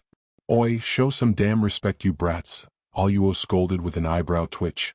I'm sorry, sir, but you never actually told us your name, Krista pointed out. Petra smirked in approval as Aluo simmered, trying to recall if he had indeed forgotten to mention his name. Levi, however, paid this all no mind. We need to talk, Levi said as he opened Krista's cell. Hey, I already agreed I'd talk, Emer reminded with a scowl. Stop your squirming, Jaws, Levi remarked as he feigned removing the bonds from Krista. This isn't related to you and she's not in trouble. Oh, well, okay, have fun with Shrimpy, Krista, Emer called off. Try not to make Petra mad again. Krista called back as Levi led her out. Yes, try not dash. Petra paused as she stood in front of Emer's cell and squinted. Oh, are you okay? You're looking pale? Living underground does that, Emer remarked with a smirk. Relax, just some of that shit you fed me not agreeing with me. Petra didn't look convinced but merely took her place sitting in the chair opposite the cell. If you say so. Emer rolled her eyes as she ran a hand over her face, hoping some of her own dread wasn't showing. She thought that Krista and her connection to the higher-ups in the walls might give Krista some leverage to get some kind of life outside the walls. That she was important enough to be worth sparing. But there was such a thing as being too important. If Historia was a bastard of the royal bloodline, a descendant of the Fritz family, then Marley would have a fate worse than death in store for her, Emer was almost certain. Even ignoring the very real possibility of torturing her just for her bloodline. Emer didn't know everything about the Titans, not by a long shot. But she knew that there was a reason that the 9 were kept in certain bloodlines. That certain abilities responded best to hosts of certain descent. At least, that was some of the things she had heard and read about during her days of being worshipped like a goddess by that cult. If that held true, then the founding Titan only responded best to the royal family. And if Marley was after the founder, they needed royal blood to use its full power. They'd definitely use Krista to make more royal blood. The idea haunted Emer's mind. Historia in a cell not unlike this, chained like she was now and forced to wait. Wait to give birth or wait to be given someone's seed. She gave a trembling smirk as she realized without a doubt she had made the right choice. Meanwhile, everyone gave them a wide berth. Their friends were gone, probably some meeting about what happened. They weren't included. They probably think we're still healing. Or pissed off. We are. Heinz growled to himself while Dre snorted. Calm down. I was the one that lost a horn. You're me and I'm you and so is he. We all lost a horn. And yet, I'm not that mad about it. Well, why not? Dre shared a look with Zwei before they glanced to Heinz, who begrudgingly got their meaning. We were expecting this to happen. Humans were fearful, ignorant, and quick to lash out. He knew this very well, having seen some of the worst and best of humanity after the fall of Maria. He knew eventually there would come a point where someone in the humans would lash out at him. At least it was like this. He means that someone cracked instead of the military just trying to kill us. True. But what do we do if they try that again? What do you want to do? Throw giant rocks at the walls with our mouths? I mean, it's an idea. No. You know that the only way to survive is to fight. Yeah, but none of us are wrong. Both side heads looked to the middle one, who scolded at the ground in thought. We won't just lie down and die for them if they turn on us, but we shouldn't give them more reasons to be threatened by us. It'd be easier if we could talk. I mean, I know they might not listen, but... Yeah. Why the hell can Emer talk at all in that form, but we can only growl and grunt? Different vocal cords, probably. That was rhetorical and you know it. And you know I'm just responding to distract us, so stop your complaining. Heinz rolled his eyes. They had been fairly in sync in what they thought ever since they made Mikasa and the others realize who he was. But taking a cannonball to the head had divided them more than before. Heinz was perpetually pissed off by the entire event, while Dre was just resigned and accepting of what happened. Zwei was stuck meditating as he did his own musing. They were still Eren, but the 3 parts of Eren were very much out of harmony about the situation. Jaeger. And, if they were all being honest, they were ignoring the bigger, more alarming problem. Jaeger. The voice from last night slithered in his head like a damn ghost. Jaeger. What was it? What was out there? Was it another shifter? Jaeger. Or was it something else? Something like himself? But most importantly, I'm here, Jaeger. How did it know my name? They felt a frustrated snarl forming on all of their maws. Something out there knew who he was and somehow knew that he had become this thing now. But how? We have company. The 3 all noticed it at once, the approach of a mostly familiar group. They allowed the tension to roll off their scales and turned their minds away from that unanswerable question. For now, at least. Oh, trips. Hang yelled with an enthusiastic wave. All 3 heads stared down as Eren regarded them with some fondness and a great deal of relief. Being alone with himself wasn't appealing at the moment. And there's Armin. Indeed, the blonde boy was trailing behind the section commander, along with another short blonde. Krista? Haven't seen her since we saved her. You think they told her about Emer? The 3 aspects of Eren put that aside for now as they arched their heads downwards to get a better look at the trio. This was why he preferred it when they spoke to him from rooftops. It felt more normal if he didn't have to look that far down just to have a conversation with them, as much of a conversation as he could have in any case. Hang was her usual self again and Armin looked relieved to see him, while Krista had a very awkward air about her. It's good to see you up and about, handsome. I trust you're feeling all better? Hang asked with a grin. More or less. Heinz tilted his head to imitate a shrug while Zwei and Dre nodded, Dre's being a bit more lethargic than Zwei's. Section Commander? Armin spoke up curiously. Just Hang is fine, Armin, Hang assured as she waved the boy on. Didn't you say one of his horns was missing? Armin asked, squinting at the heads. Hang blinked, as did all three of Eren's heads, the other two leaning over to examine the third. Is it back already? I look away for 1 hour and it's done regrowing? I thought it'd be weeks before it looked the same. The hell? Amazing, but the hell? How could I be so stupid? Hang bemoaned, slapping her own forehead. I missed a chance to document an important aspect of his healing factor. Armin just stared on awkwardly as Hang and Eren, all three of them, were equally baffled and impressed by the latter's healing factor. Hee. The display was cut short by the soft laughter of Krista Lenz, regathering their attention. I'm sorry, I shouldn't laugh, Krista apologized, feeling far less intimidated than she did a few minutes ago. You try waking up like this and not be surprised. Hush. Yes, well, Hang spoke up and regathered herself. We've decided to bring more into this little group. More from the 104th actually. I've heard you two already met, shall we say? Yes, Section Commander, I've told you about being in his mouth repeatedly, Krista said with a sigh before smiling up at the golden behemoth. I guess I should say thanks for saving me, Eren. All of them stiffened, staring at Krista in surprise. Did she just? Is everything all right? Krista asked uncertainly, glancing between the three. Well, 5 since she looked to all three heads as well. How, did you know who he is? Armin asked slowly while pointing at Eren, all three heads nodding in bewildered agreement. Krista blinked, looking at everyone again. I mean, it's not obvious? Should I feel insulted? You should feel confused. I'm a little impressed. Really? Hang asked curiously, glancing at Armin, who looked just as bewildered. What gave it away? Armin asked, trying not to sound off-put that Krista noticed it instantly when he didn't. Not sure how you can't tell. The way he's acting, that's clearly Eren, Krista said, motioning to him as if it was as obvious as the sun in the sky. Okay, maybe feel insulted.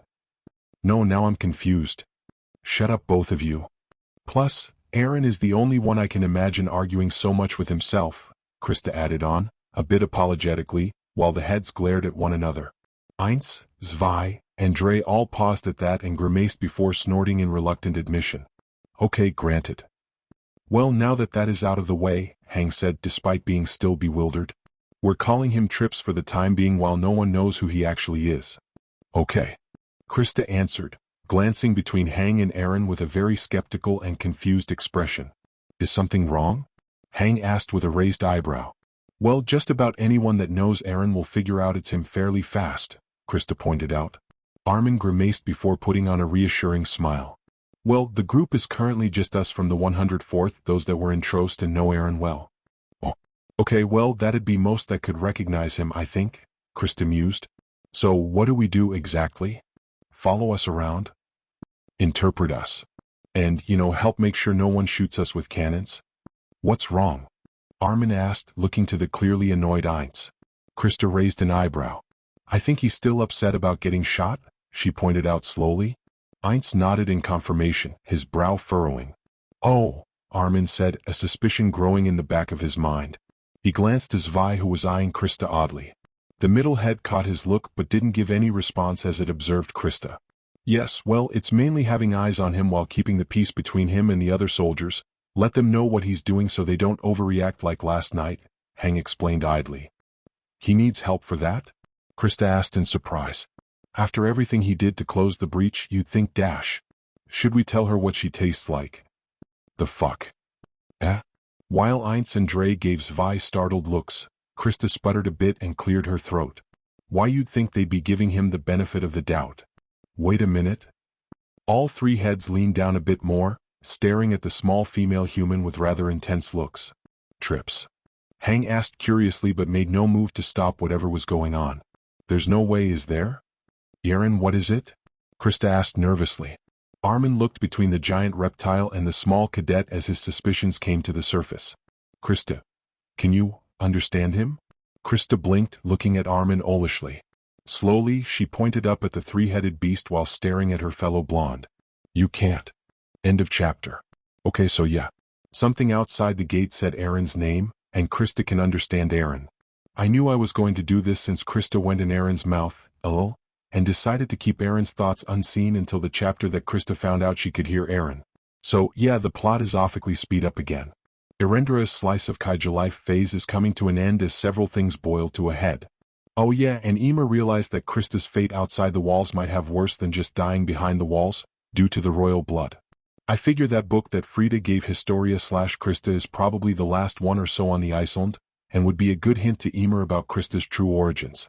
P.S. I love writing Einz, Zwei, and Dre conversing again. I don't know why, but I do. Anyway, hope you all enjoyed this. Eren reeled back, all three jaws opened in shock. Holy shit, she can hear me? Why yes, I can. Now not so loud. Krista yelled over Eren's startled calls, covering her ears. Sorry. Finally. No more fucking charades.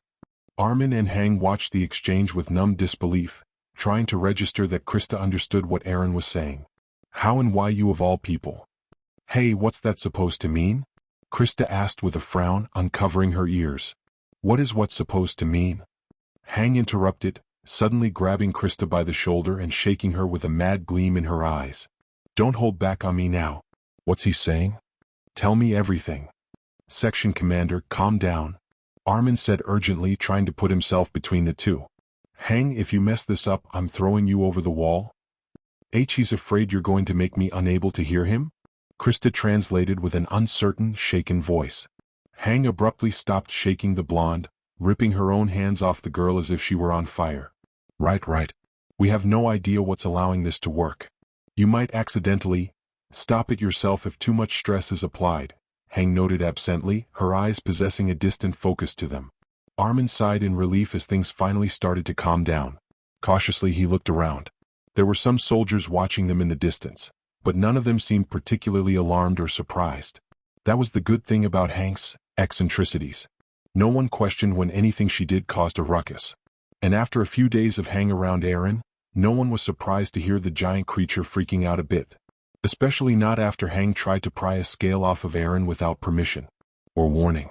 Hang, if we want to keep this a secret, you might not want to have this conversation here, Armin pointed out carefully. Hang was very self-aware in some cases. She was very aware that she could be very loud and draw a lot of attention when excited. That said, she was also a disciplined soldier when needed. I'm fine now, Hang promised, her tone serious as she leveled Krista with a scrutinizing stare. Krista swallowed. She didn't need to read minds to know what Hang was thinking. It was too suspicious, too coincidental. Her relationship with Ymir and now her ability to understand Eren. All the good trust she had garnered with Hang and the others might have just burnt to ashes. Hang's eyes went over to Eren, the three heads craned down and gazing at them with very mixed expressions. I take it you don't know how this happened? Hang asked to her large study specimen. Zwei and Dre shook their heads. Einz hesitated. Hang observed with contained amusement as the middle and left heads looked to the right with confusion and then contemplation before their eyes fell back to Krista before they started to, talk to the short cadet.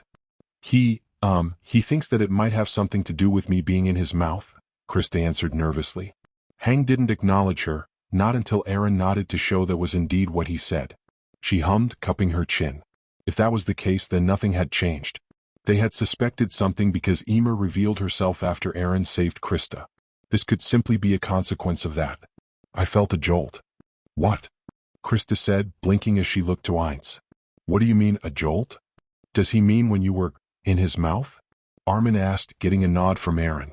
Krista suddenly flushed as Einz continued, all three heads now looking fairly uncomfortable. He, thought it was just from tasting me, she explained in embarrassment. But yeah, the one that caught me felt it, the other two didn't notice. Hang almost smirked at that, but kept herself focused. A jolt, she murmured thoughtfully. Well, there is one thing we haven't considered, Armin said, looking a bit sheepish himself now. I don't like that look. He knows we're not going to like this. Please don't say someone else should crawl in my mouth. Mikasa said that Krista was wrapped up by his tongue, Armin reminded slowly, making Krista blush harder. No one had told her that specific detail. I don't understand why this would work, but could it be from coming in contact with his tongue? That's even worse. Air Trips isn't thrilled with testing that idea, Krista informed casually. And for once I don't blame him, Hang said with a grin. But we'll have to put a pin in that potential experiment. Right now, I have to inform the commanders that we have a proper line of communication formed, she said before turning disturbingly serious. In the meantime, you two are to stay here and are not to leave Trips no matter what. Understood, ma'am, Armin and Krista both saluted. But that order goes for you too, big guy. Hang called over to Eren. You don't let Krista out of your sight, got it? All three heads nodded. No translation needed. Good. Now if anyone asks, I'm off to organize a team to take that horn piece away for studying. Which is also true, Hang said before turning to leave. The pair of blondes watched the scout leave awkwardly until she was out of hearing range. Damn it. Armin and Dre snapped their gazes to Krista, while Einz and Zwei looked at her curiously. Why is all of this happening to me? Krista muttered in annoyance. Einz snorted while Zwei now cocked his head at the girl. Really? Eren, I'm sorry you've been going through a lot of shit too, but I really don't need this right now, Krista said as she cupped her face in her hands. Oh walls. They're going to think I'm hiding something again. Again? Armin questioned with a frown. You mean about her? There was a rumble in Zwei's throat. Krista winced at the sound and the emotion within. I didn't know, Krista said simply. And I don't think I'm allowed to talk about that. Right? Armin said in acceptance. Armin took this chance to take in Krista. She was different from when he remembered. The way she talked had a few blunter and sharper edges to it, instead of the ever-kind and ever-patient demeanor she usually had. But her eyes had dark circles under them and her body seemed rigid and weary, not to mention she looked like she was still in shock from being able to understand Eren. Armin came to two conclusions. Either Krista was a traitor or she wasn't. If she wasn't, she had been through her own share of headaches and problems since the Battle of Trost. If she was on guard now and well aware that her life was in danger if her cover was blown. In neither case was it wise to leave her like this. Putting her at ease would either help her relax or lower her guard. So, does he actually sound like himself? His voice, I mean. Armin asked curiously as he glanced up at Eren. Huh. Krista looked up at Armin before glancing up at the reptile, who was giving her 3 different looks of curiosity. Yeah? It's a bit deeper and like he's growling out every word, but it's definitely still him. Interesting. I was wondering that too. I didn't care to begin with. Okay, seriously, you don't hear that? Krista asked in bewilderment, raising her hand in Eren's direction. What does that sound like to you? Armin blinked. It hadn't dawned on him just yet how weird this had to be from Krista's side.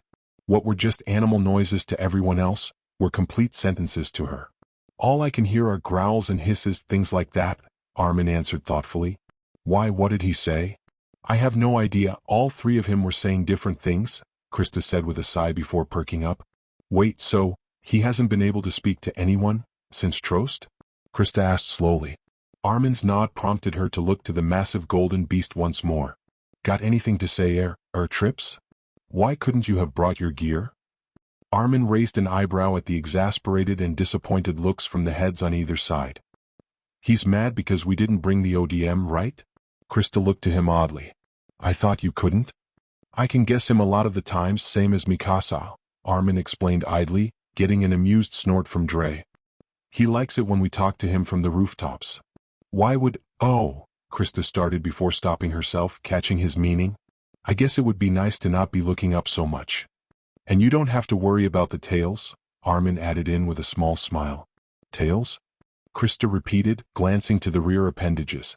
Right, he does have 2 tails. Why 2 tails and 3 heads? Hang thinks we might grow another one day. I hope not. 2 is enough, any more and I'll wake up with them in knots, I know it. Krista snorted and laughed into her hand from the mental image, getting a chuckle from Dre. Do I want to know? Armin asked with a smile. And nothing, Krista said with a wave of her hand. But seriously, you must have something you want to say while I'm here. It's okay if he doesn't, Krista, Armin assured with a grimace. It'll take some getting used to, you telling us what he's saying. Krista was about to say something when Eren interrupted. He says no, he was just debating on waiting to say it to both you and Mikasa at the same time, Krista explained. Now Armin was curious. What could Eren have to say to both of them? The 3 heads glanced back and forth amongst one another before coming to a consensus, turning towards Krista and beginning to speak.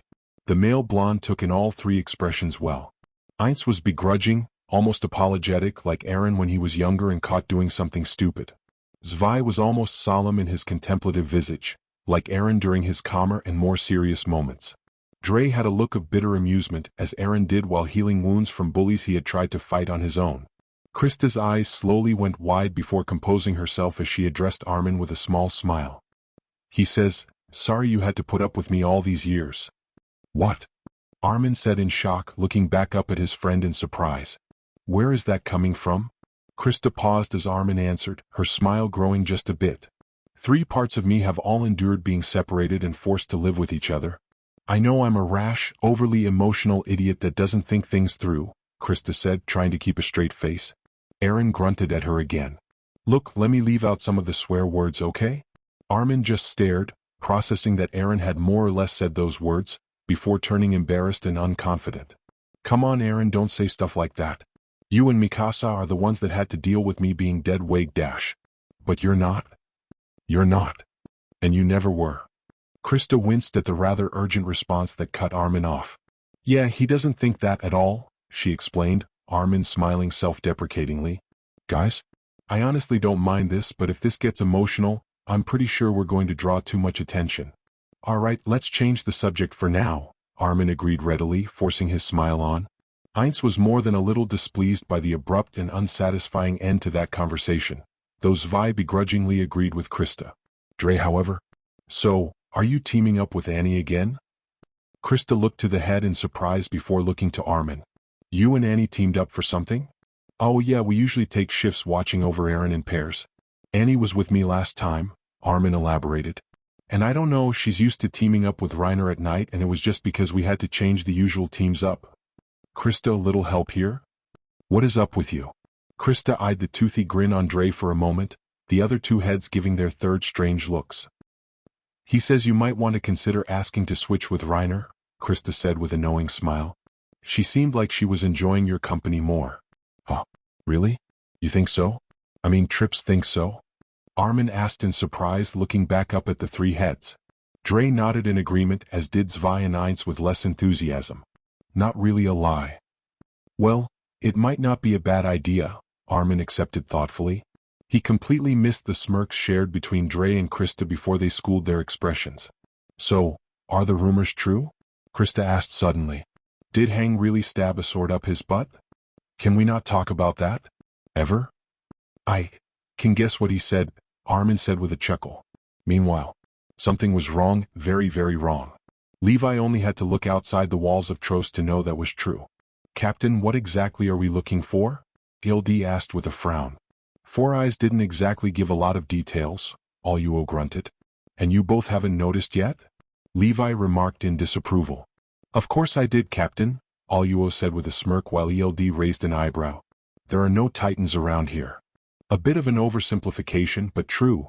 Levi scanned the ruins just outside Trost and couldn't spy any titans there, or along the side of the wall. And that was strange. District walls, especially this southern one, normally had titans clawing around it at all times. Even after the Battle of Trost, there had been plenty stumbling about or even in the gap of the closed breach.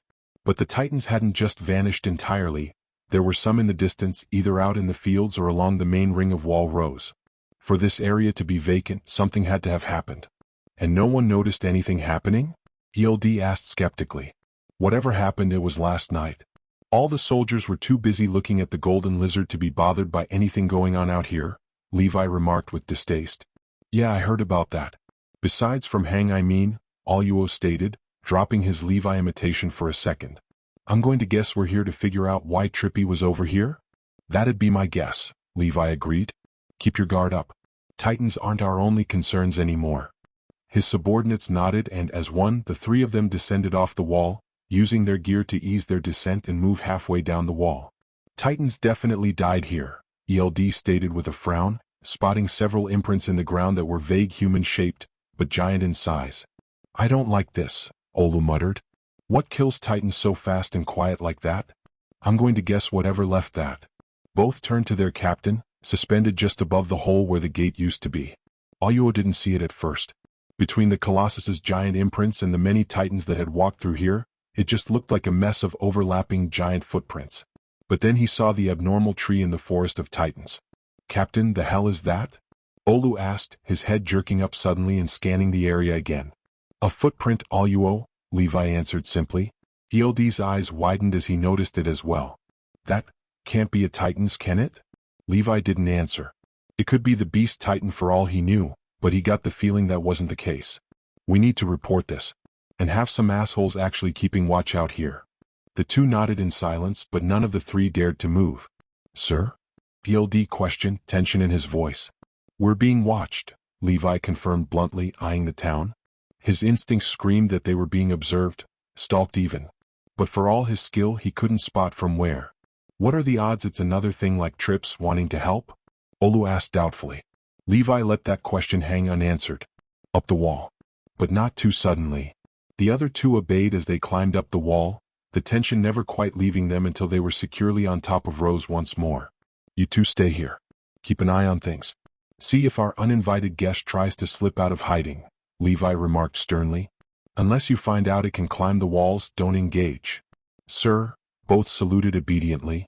Levi turned to leave, giving a look down into Trost, finding the golden brat. The three heads were leaning down, fixated on two cadets. He looked fully healed now from taking 2 cannonballs, and it wasn't even noon. Something interesting must have happened though. The brat didn't seem nearly as moody as he had been earlier. He absently wondered what. Meanwhile, Krista had fallen from the walls and landed into the jaws of a giant, non-titan monster. This was somehow more terrifying than that. Krista, tell her. She shouldn't be surprised. Why was she surprised? Armin shared an awkward look to Krista as they looked to the new arrival. "Is something wrong?" Mikasa asked with a frown as she glanced between the sheepish Armin, the stiff Azaboard Krista, and Eren's 3 heads that were staring rather pointedly at Krista. "Oh no, nothing is wrong," Armin answered with a tight smile. This wasn't a bad thing really, but how did he broach the topic of Krista being able to understand Eren to Mikasa? "Tell her, damn it." And Eren's impatience wasn't helping the situation. Mikasa raised an eyebrow as Eren's scaly visages grew increasingly annoyed. "Does he not trust her?" Mikasa asked to Armin. No. "Etrips, could you ease up for a moment?" Armin requested. Eren grunted but stopped glaring at the blonde female. "Krista, Armin, what's going on?" Mikasa asked bluntly. "Why is he acting like Hang just tried to retest if he's a titan?" Eren's heads broke unison at that, Ainz glaring at Mikasa while Dre gave a squawk of embarrassment while looking away. Zwei made his face neutral, refusing to acknowledge that. "Okay, there's no way to say this delicately," Krista accepted with a sigh. "Mikasa? I can understand what Eren is saying." Mikasa didn't react for a moment at that, the only sound being the breeze and the rather loud breathing of a 3-headed reptile. Her gaze went over to Armin, who just nodded reassuringly. She glanced up at Eren's heads, who all nodded with varying levels of enthusiasm. Krista saw several emotions flash across Mikasa's face, a burst of smiles, a softening in the eyes, a flash of suspicion, a twitch of annoyance, and who knew what else. Finally, she took a breath and calmly stated, "Armin, I'll be taking my next shift with Krista." Everyone was surprised as Mikasa turned to leave, and Dre let out a strange, throaty sound. "Is he?" Armin asked idly. "He's laughing, yes," Krista confirmed. "Why did she leave?" "Because if she stays, it'll be too obvious, her having a conversation with us." Krista glanced back up at the giant. "When did you get smarter?" "We didn't. I'm just the brains. And not much else." "Is it stranger than it looks?" Armin asked as the heads started to squabble amongst each other. "They all have the same voice, so yes," Krista answered. Armin nodded, moving a bit closer to Krista while Eren was distracted. "Think you can help those two along as well?" Krista started before looking to Armin in surprise. Did he know one of Eren's heads was playing matchmaker? Still she smiled a bit. "I'll see what I can do." "What are you two whispering about?" Both of them looked up at the 3 heads looking down at them with equally suspicious looks.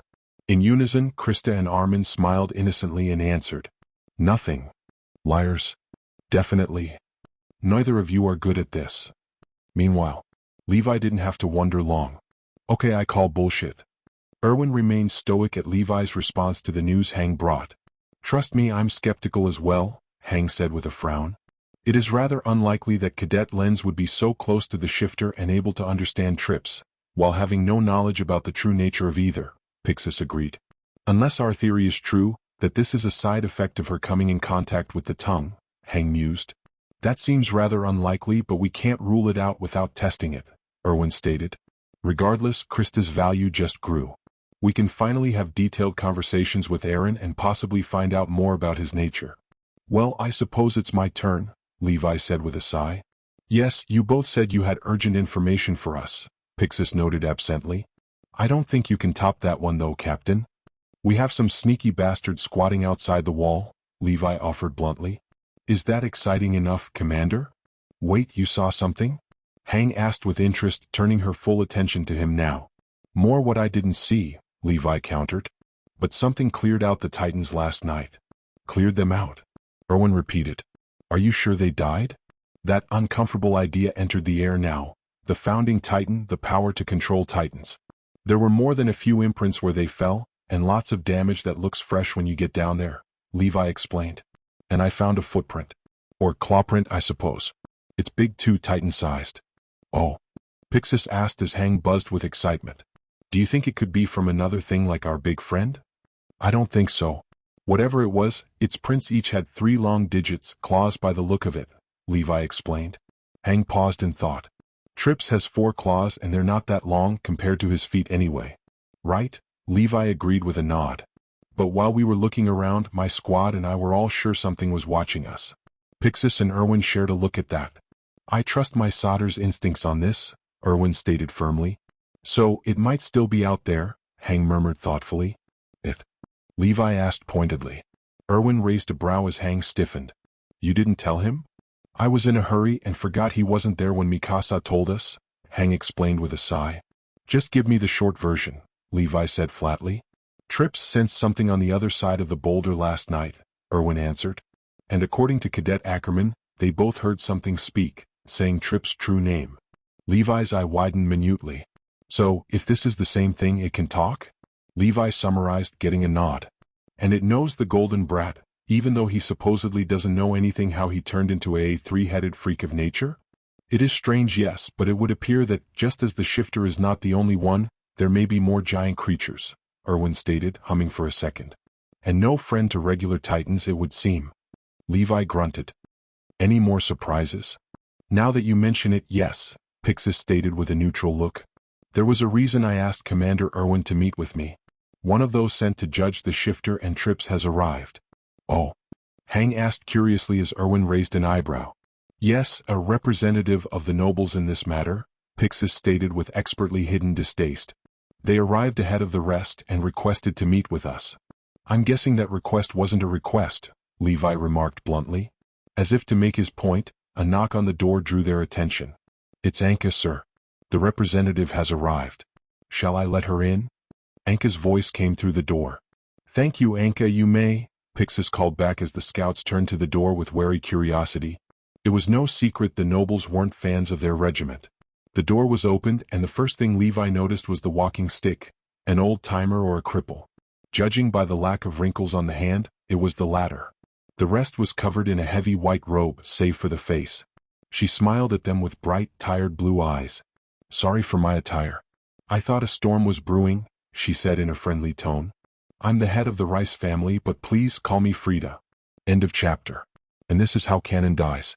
The lull is ending and everything is starting to pick up. You all thought the big mystery was going to be what is hiding out there, but nope, Frida is still alive, people. But yeah, Krista now looks suspicious again. Eren is having some heart-to-hearts. Also, he's playing matchmaker with Armin and Annie while Armin is playing matchmaker with Eren and Mikasa, and both are getting Krista to help them. This won't turn into a rom-com, but that's still funny. Lady Frida. It's a pleasure to have you here, Pixis regarded good-naturedly, as he always did in the presence of nobility. The pleasure is mine, Commander Pixis, Frida answered, her walking stick tapping as she walked to the nearest couch. I hope you don't mind if I sit. Old riding injury never gives me a day's rest. Sorry to hear that, Levi said neutrally. She glanced at him and hummed. You must be the famous Captain Levi, humanity's strongest. I know several nobles that tried to buy you into being personal guards for them. I believe you told them, and I quote, I'll take my chances with the gluttonous fucks I know. Hang tried not to smile at that, not even a bit. I recall saying something like that, Levi admitted, knowing it would do no good to deny it. If she didn't like the scouts, kissing her ass wouldn't help any. Frida just chuckled. I'll send them your regards, she said before turning to the room as a whole. So, let me make sure I've gotten none of the facts misplaced so far. We have two unknown entities. One is a human that can turn into a titan at will, and the other was a human that is stuck as a giant creature that is, supposedly, not a titan. We've designated them as the Shifter and Trips for now, Lady Frida, Pixis informed, looking to Erwin and Hang. The scouts have been instrumental in our attempts to understand the existence of both creatures. Right, and this, Trips? He saved the city and killed the titans, but was attacked by this Shifter, Frida summarized, getting nods. She glanced to the scouts with a hum. I should wait to hear more when the others arrive, but I did come early with a request. And what might that be? Erwin asked with a raised eyebrow. I'd like to meet this creature, this Trips. Silence came over the room. Hang glanced to the commanders, but they were giving the noblewoman curious looks. That can be arranged if you so desire, Hang answered. May we ask why though? How else are we meant to judge this creature, that you claim is intelligent and understands humans, that means us no harm, if we don't look upon it with our own eyes? Frida inquired ruefully. Besides, there shouldn't be a problem, should there? We will need some time, Erwin answered calmly. Last we heard, Trips was taking a nap. Frida tilted her head. Forgive my ignorance, but titans don't sleep in the conventional sense, do they? No, ma'am, Hank confirmed. Titans become inactive when kept out of daylight for prolonged periods, but we've never witnessed them truly fall into a slumber, let alone in daylight. Trips has been active at night. He's rather restless with nothing to do most of the time, Pixis explained. I can only imagine. If what you say is true, the city must feel very small after a while, Frida mused. Take all the time you need. My leg could use a rest. Meanwhile, as far as Krista was concerned, this was the definition of awkwardness. Her shift with Mikasa had started, and nobody had said anything. Both Eren and Mikasa both just stood there, herself and Mikasa on a rooftop, staring at the three heads. All three sets of eyes watched them as well. It was bad enough that she had to be here for this private moment as a translator, but the tension was insanely thick now. How did Armin put up with these two? Ultimately, she sighed and decided to break the ice herself. So, Mikasa, you glad that he kept his eyes? Ha. Mikasa smiled with a nod. Yes. I don't think it would have been as easy to believe otherwise, Mikasa said fondly as she stared up. I did think they reminded me of you, but I thought, well, there was no way I turned into an armless lizard. With three damn heads. It seemed impossible he was this thing, Krista answered delicately, looking to Eren. Seriously, what do I call whatever you are? You're not a titan. Do you think I know? Just say lizard or whatever Armin was calling us before. A dragon? Yeah, a dragon. I have no idea what a dragon even is, Krista retorted. Mikasa frowned before turning back to Eren. Are you feeling well after what happened? Heinz growled in his throat while nodding to Dre on the opposite end, Zwei craning over to look pointedly at the regrown horn, causing Dre to nip at the air in annoyed embarrassment. He says it's all better. It even looks like the old one, Krista translated, happy to have this conversation moving. No, it's still shorter than it used to be and it's smoother right now, Mikasa mused observantly. All three heads looked at her, shocked and confused as they grunted a question. How do you already have the horns memorized? Krista asked on Eren's behalf and her own. Mikasa shrugged. I had little better to do. I keep finding little things different with each head, Mikasa mused, looking to Heinz. Like that one has a shorter snout with more curved horns. I do. Zwei looked between each head intently, studying the protrusions on both. Huh. She's actually right. Wonder if Hang has noticed that? Wow, Mikasa, that's... Krista stopped, not sure what to say to that exactly. Impressive? I mean, I've been more focused on how each one sounds. Mikasa nodded. I've been wondering that, she said, glancing at Dre. That's the one that gave me back the scarf. Dre gave an awkward, toothy smile that would have terrified most people. Thank you, Eren, Mikasa said with a smile, fiddling with the red cloth idly. You're welcome. I'm just sorry I took so long to let you know I was alive. He's sorry it took so long, Krista explained with a small smile. It's not your fault, Mikasa assured. You couldn't exactly speak. And you were busy saving Trost, she mused absently. It must have been hard waking up like this. It really wasn't. It felt good, honestly. Don't tell her that, Krista. Krista looked at him curiously before schooling her expression. He caught on pretty quick, she supplied. She didn't exactly want to lie to her, but Mikasa didn't need to start doubting that Eren even wanted to turn human again. I saw, Mikasa said with a frown. Have you been okay with that madwoman poking and prodding at you? Yes. No. Mostly. He has conflicting feelings, I think, Krista summarized with a raised eyebrow. You mean Section Commander Hang, right? I'm not surprised you know her, given the circumstances, Mikasa said neutrally. I'm more acquainted with Captain Levi, Krista answered. The runt. Krista chose to ignore that muttering from Eitz. He's been helpful but blunt with his honesty. Since, it's his job to deal with the shifter if she becomes a problem, she said solemnly. Mikasa's eyes softened.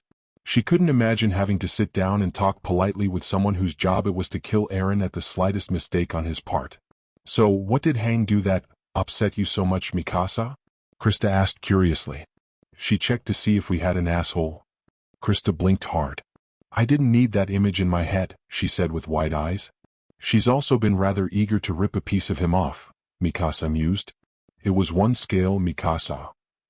He has a point, I think, Krista commented. I mean, he can regenerate, right? He can. Krista, you saw it too when he was pushing the boulder, Mikasa reminded, scowling up at the three heads. Did you even know you could heal like that from being injured that much? I knew how to run and bite. Everything else I figured out as I went. That's a no, Krista answered, eyes looking between the soldier and the reptile. Mikasa sighed. It really is you. Reckless as ever, she said with a head shake. She froze as she felt hot air blow over her. She raised her gaze to see Dre's snout just out of arm's reach, staring at her soulfully, apologetically. Mikasa smiled as she reached out and ran a hand on the snout. I know I said it before, but I'm so happy you're here, Eren, she whispered with shimmering dark eyes. Dre nuzzled against her, lightly, gently, prompting a chuckle from the strongest of the 104th. Mikasa glanced up at the other two heads. The middle one glanced away, feigning disinterest while the other grunted and turned his head away. Still Eren indeed. Krista smiled at the scene playing out before her. She wondered if she'd have some weirdly touching moment with Ymir in her Titan form one day. It was bizarre thoughts like this that made her truly wonder what had become of the world recently. Eventually, the two parted, and all three heads turned to Krista with varying degrees of gratitude. Thanks, Historia. No problem, Krista said before blinking with an uncertain face. Is something a matter? Mikasa asked with a frown. No, just thinking. Isn't it about time for the next group to show up, though? Krista asked curiously. Mikasa scowled, not wanting to end this here, but a quick look at the sun told her that the blonde had a point. Connie and Sasha should be here soon. Krista raised an eyebrow. Do they know that? Mikasa paused. She had made this change in teams at a rather last moment, so who knew? I'll go check, Mikasa said with resignment. See you soon, Mikasa. Mikasa smiled over her shoulder. You too, Eren. With that, she took off, gas shooting from her ODM gear. Krista would have commented how sweet it was that Mikasa knew what Eren said without needing it translated, but she couldn't help frowning as she looked up at Eren. How did you know that? All three heads looked down at the small human in surprise. What are you on about? Know what? Be more specific? Krista sighed, leaning closer and trying to keep her voice down but audible. You just called me Historia. All the heads tilted and glanced at each other in confusion. Yes, and? I go by Krista, remember? She reminded. Yeah, but it's not like anyone can hear me. No, Eren, Krista groaned, looking at him pointedly. How do you know that name, though? You told me? I did, Krista said in bewilderment. When did that happen? When we? All three heads suddenly froze with what could only be bewilderment on their scaly visages. The hell? But I don't. Ha. Krista gave him a very, very worried look. Is everything all right? The three heads frowned as one as Eren absently muttered 4 words to himself. What am I remembering? Meanwhile. Oi, brat, listen up. You don't have to shout, shrimp. You could hear a turd dropping in this place, Ymir pointed out, whipping her face of some crumbs and placing her bowl on the stand. You're disgusting, Levi said flatly. Now take this seriously. The first of your judges arrived early. Okay. Ymir asked with a raised eyebrow. I can't exactly make myself any more presentable if that's your gripe. I'm giving you one warning. We're all on standing orders to kill you now if you do the slightest thing suspicious, Levi warned. Emer grimaced. Not surprised. Guess you can't really be sure I'm telling anything real yet. Fine, I'll keep the sass to a minimum whenever I get to meet these people and won't move too much. That help? It should. Just remember, it might not just be your life on the line, Levi pointed out coldly. Walls, do you have to be such a bastard? I get it. I pull shit, Krista is the one in hot waters, Emer said with a sigh. So, how does this work? They coming down here to my lovely abodes to pass judgment or what? Haven't the slightest clue, Levi answered. Emer frowned. Just be honest with me. Do you believe me or at least Krista?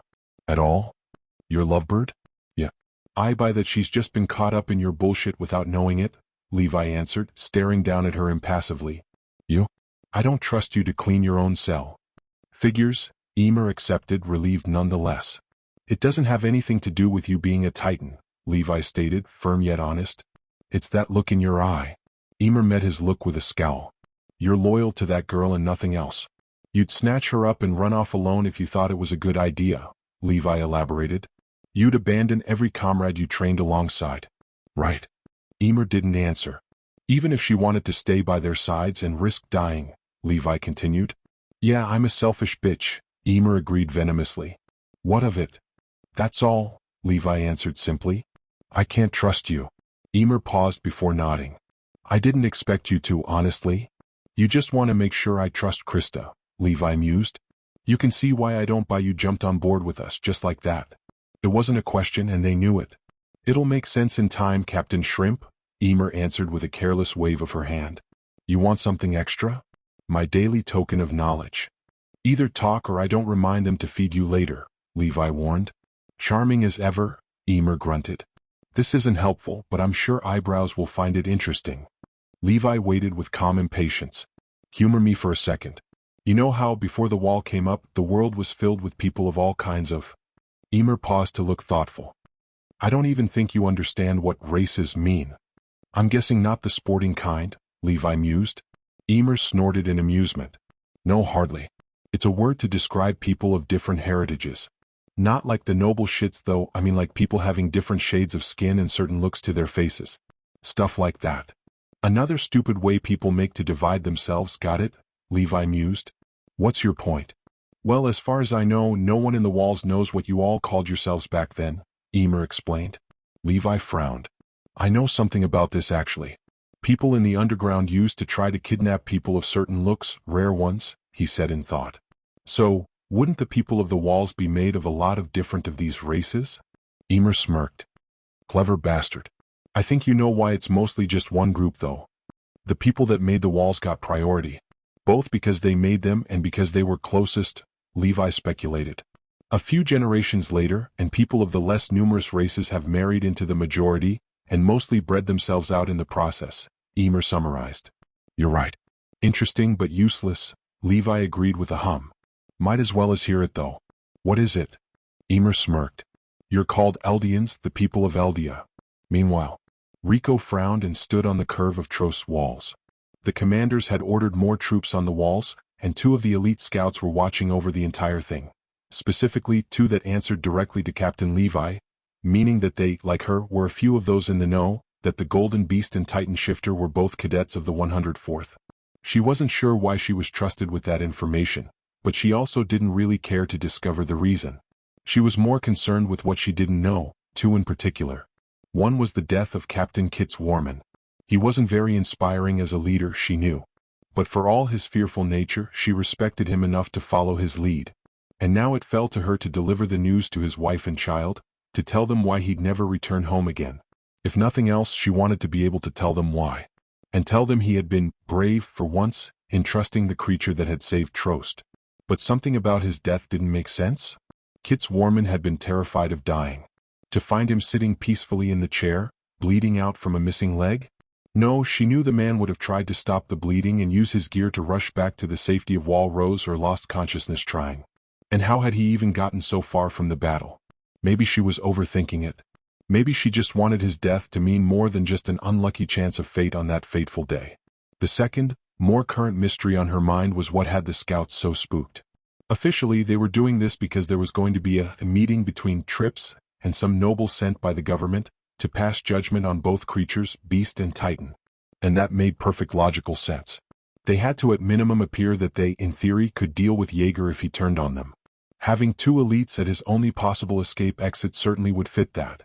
So, why were these elite scouts glancing outside the walls instead of inside them? It could just be their nature, keeping an eye on the titans and wondering if the colossal or armored titans might reappear. But then there were no titans out there. Something she had noted with a troubled look. Most soldiers were too focused on what was happening within the walls, treating the scaly creature like some great spectacle to distract themselves with. But some, like her, had noticed the strange lack of titans. Something had to have either lured them away or killed them. And in either case, it had to have happened at night, when titans were vulnerable and nobody could see what was going on. And if she was right, when Jaeger had a horn blown off. Something else was going on and Rico didn't like it. There were only two clear possibilities. Either the armored titan or another shifter entirely, or it was something similar to what Jaeger had become. Those were the only things she knew of that could, perhaps, take down many titans in one night. If it was a shifter, that was bad. It meant their enemies were on the move. If it was another creature, that was an unknown. Almost worse in a way than an enemy. A glint caught her eye, drawing her attention back to Trost. The golden beast was on the move again, heading towards the gate of Wall Rose. She hoped Jaeger made a good first impression. Meanwhile, "Okay, Eren, remember. Be careful with literally everything you do," Aang said loudly. "We somehow lucked out and got one of the more pleasant nobles." Zwei gave her a skeptical glance while Dre nodded, Ainz not deigning to acknowledge her. He was currently walking at a steady pace, Aang and Armin moving at a slight run atop the roofs to keep up with him, with Connie and Sasha running behind them. They were headed to the inner gate, where there was supposedly a noble wanting to meet him.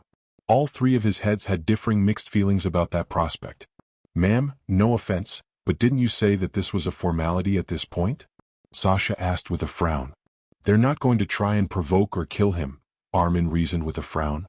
"But the more goodwill we have, the fewer obstacles we'll have in the future when we need anything approved regarding e-trips.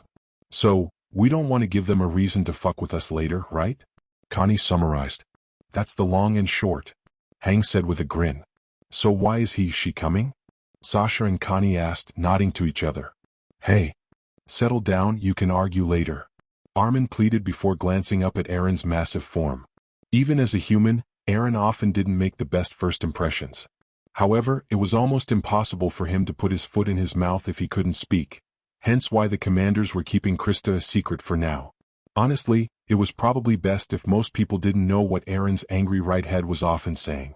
So lost in thought, Armin missed a broken shingle, his foot slipping under him as he fell. The golden giant stopped suddenly, Dre turning with a call of concern towards Armin, the other two heads looking to the blonde patiently. "Hey Armin, you okay?" Connie asked, helping his friend up with a hand under his arm. Yeah, I'm fine," Armin assured with a sigh. "Armin," Aang spoke up. "This woman and the others coming know that he was a human cadet. If we need to convince them that he's more than not a threat, and actually an ally, we're going to have to rely on you." "On me?" Armin asked in surprise. "You know him best after Mikasa. And while she's an excellent soldier, it's obvious to anyone that she's not skilled in words. Not the way we need at least," Aang pointed out. "You, however, were able to convince a captain to take a risk on him even before knowing who Trips really is." Connie almost snorted as he noticed Eren's heads all nodding in agreement. Mikasa was precise and blunt with her words usually, but swaying over skeptical officials? That was outside her expertise. "But how could I dash?" Armin said doubtfully, only to be cut off by a loud grunt from Eren. The three-headed being was giving him three identical stares. Something like a smirk, as if he had complete confidence and faith in Armin's abilities. The heads all slowly nodded before turning to begin walking again. "Well, I'd say he believes in you, Armin," Sasha said with a grin, patting him on the back. "Come on, we keep them waiting anymore and they might think something went wrong," Aang warned with a good-natured smile. Meanwhile, Erwin stood in the street of Trost, not far from the gate. He was here with Levi, Pixis, Petra Eld, Anka and Gustav as they flanked Frida. A few other soldiers were watching nearby.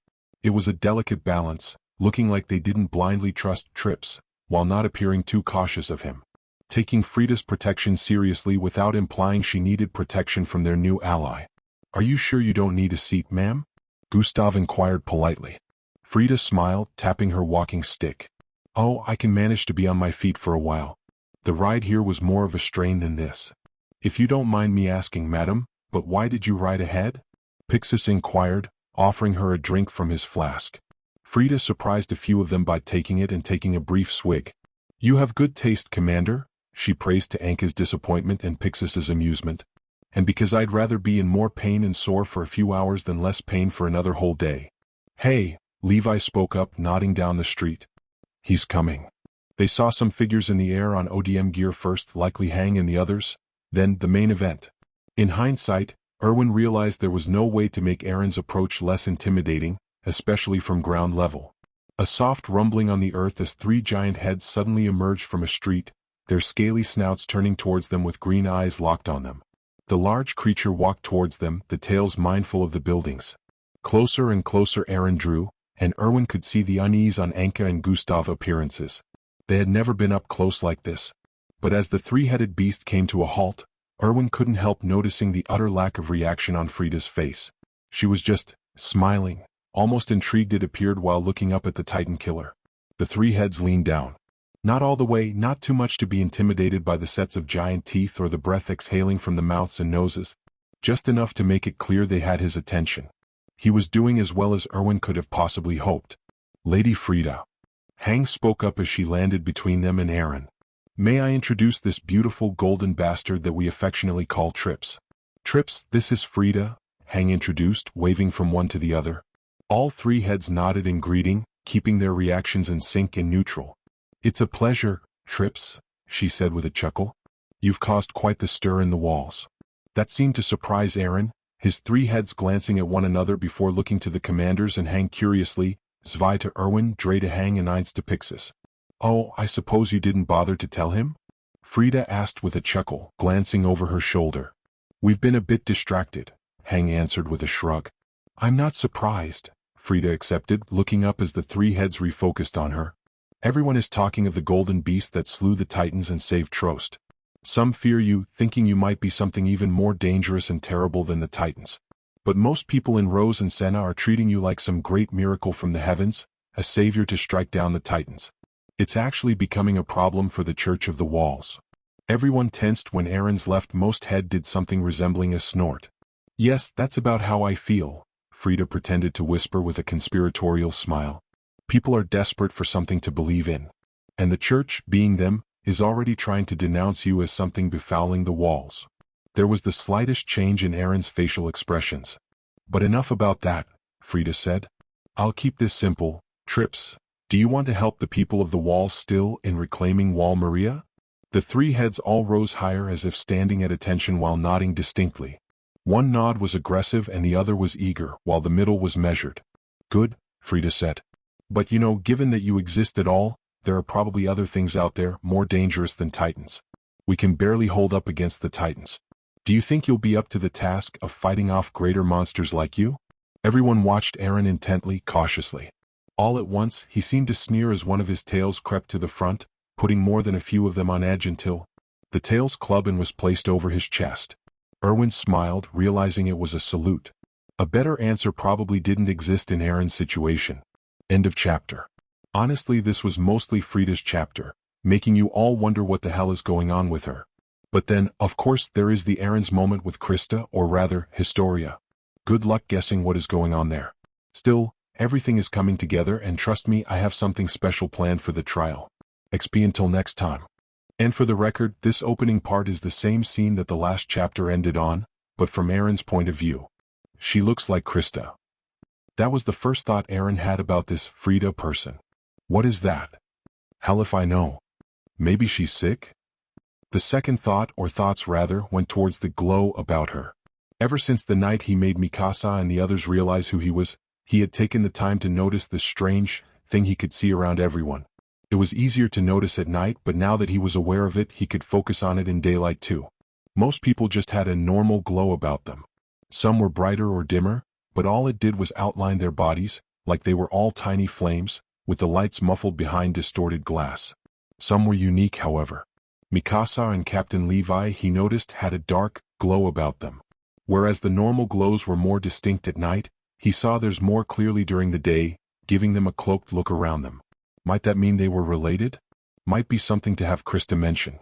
Another strange set he noticed were Annie, Berthold, and Reiner. They all had an odd inverted feeling to their glow. It was peculiar, as if the light was being pulled inwards towards themselves instead radiating outwards. He had no idea what that meant. Could they all be related? They did say they were all from the same village, so them all being cousins to some extent made sense if the glows indicated a relationship. But why did only some look unique then? Everyone else certainly wasn't all that closely related, but he hadn't seen any other unique glows besides those two examples. Until now, Frida's was a new mystery to the equation. Her aura was solid? Contained? It was hard to describe. More intense than any other he had seen, thicker in how it looked as it refused to radiate beyond her. As if her glow was restrained, held back somehow. It was all so hard to process and think about, this extra sense that he had no context for. Did it mean anything at all? Was it just some quirk of this form that he was overanalyzing? Lady Frida. Luckily, Hang made it so he didn't have to dwell on that any longer. May I introduce this beautiful golden bastard that we affectionately call Trips? Trips, this is Frida. Did she have to say beautiful? Would handsome really make it better? That wasn't my point. Both of you shut up and just nod. Luckily, they had all managed to keep their expressions neutral and greeted the noble with nods of the heads. It's a pleasure, Trips.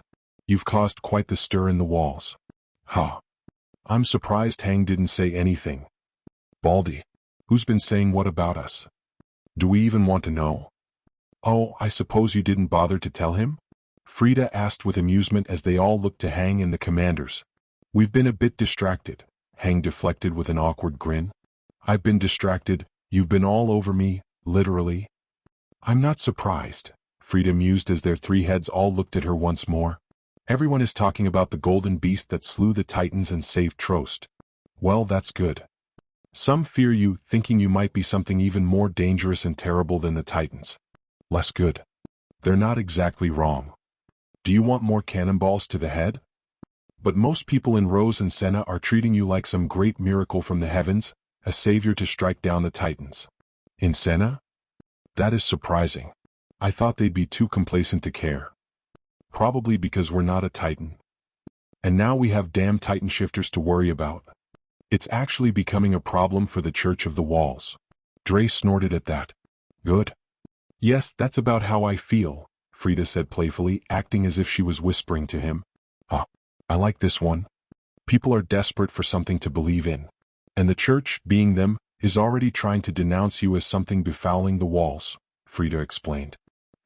Yeah, we're going to get shot again, I know it. Note to self, watch all cannons from now on. I don't want people worshipping me, but better me than the walls, I guess. But enough about that, Frida said with a dismissive wave. I'll keep this simple. Trips, do you want to help the people of the walls still in reclaiming Wall Maria? Of course. I'll rip every Titan apart that gets in our way. Nothing would please me more. Good, Frida said with a nod of her own. But you know, given that you exist at all, there are probably other things out there more dangerous than Titans. His mind drifted back to the voice from beyond the wall, a being that knew his name. Oh, he was certain that there were more out there. Not just things stronger than Titans but intelligent too, things that could speak. Much worse than a mindless giant, even an idiot would know that. We can barely hold up against the Titans. Do you think you'll be up to the task of fighting off greater monsters like you? He sneered, all three heads snarling just a bit as they did something almost on instinct. In lieu of arms, they used one of their tails to crane around and lay it over his chest in the best imitation of a salute he could muster. I'll take them all on. There was a brief silence. Good, Frida said with a smile. Then I'm going to need a favor. A favor, Lady Frida? Erwin asked curiously, eyes focusing with a calculated look in his eyes. Well, they certainly didn't script this meeting. Eren watched on curiously, just wondering what this noble would bother to ask of him. Don't worry, Commander, it's related to why I'm here, Frida assured over her shoulder. As you know, we are here to make a decision not only of you but of the shifter as well. All three heads nodded, giving her curious looks, Zwei narrowing his eyes in thought. The soldiers here have plans for how to keep her restrained and docile for the trial, Frida started. Eren blinked. They were going to let Emer outside? That might not be wise. Are they sure they can trust her not to run off? Maybe that's what we're for? Frida laughed a bit. I can see you're a bit confused, so I'll cut to the chase. I was thinking that it would be a good show for everyone if one of the guards to this trial was you. Exclamation point. Ma'am, may I ask what you mean? Hang asked curiously. I have no doubt that my colleges will eventually come to the same decision as I regard this. How did you say? Beautiful bastard, Frida answered playfully. And thereupon our eyes must turn to the shifter. Trips has already proved her superior in battle as a titan.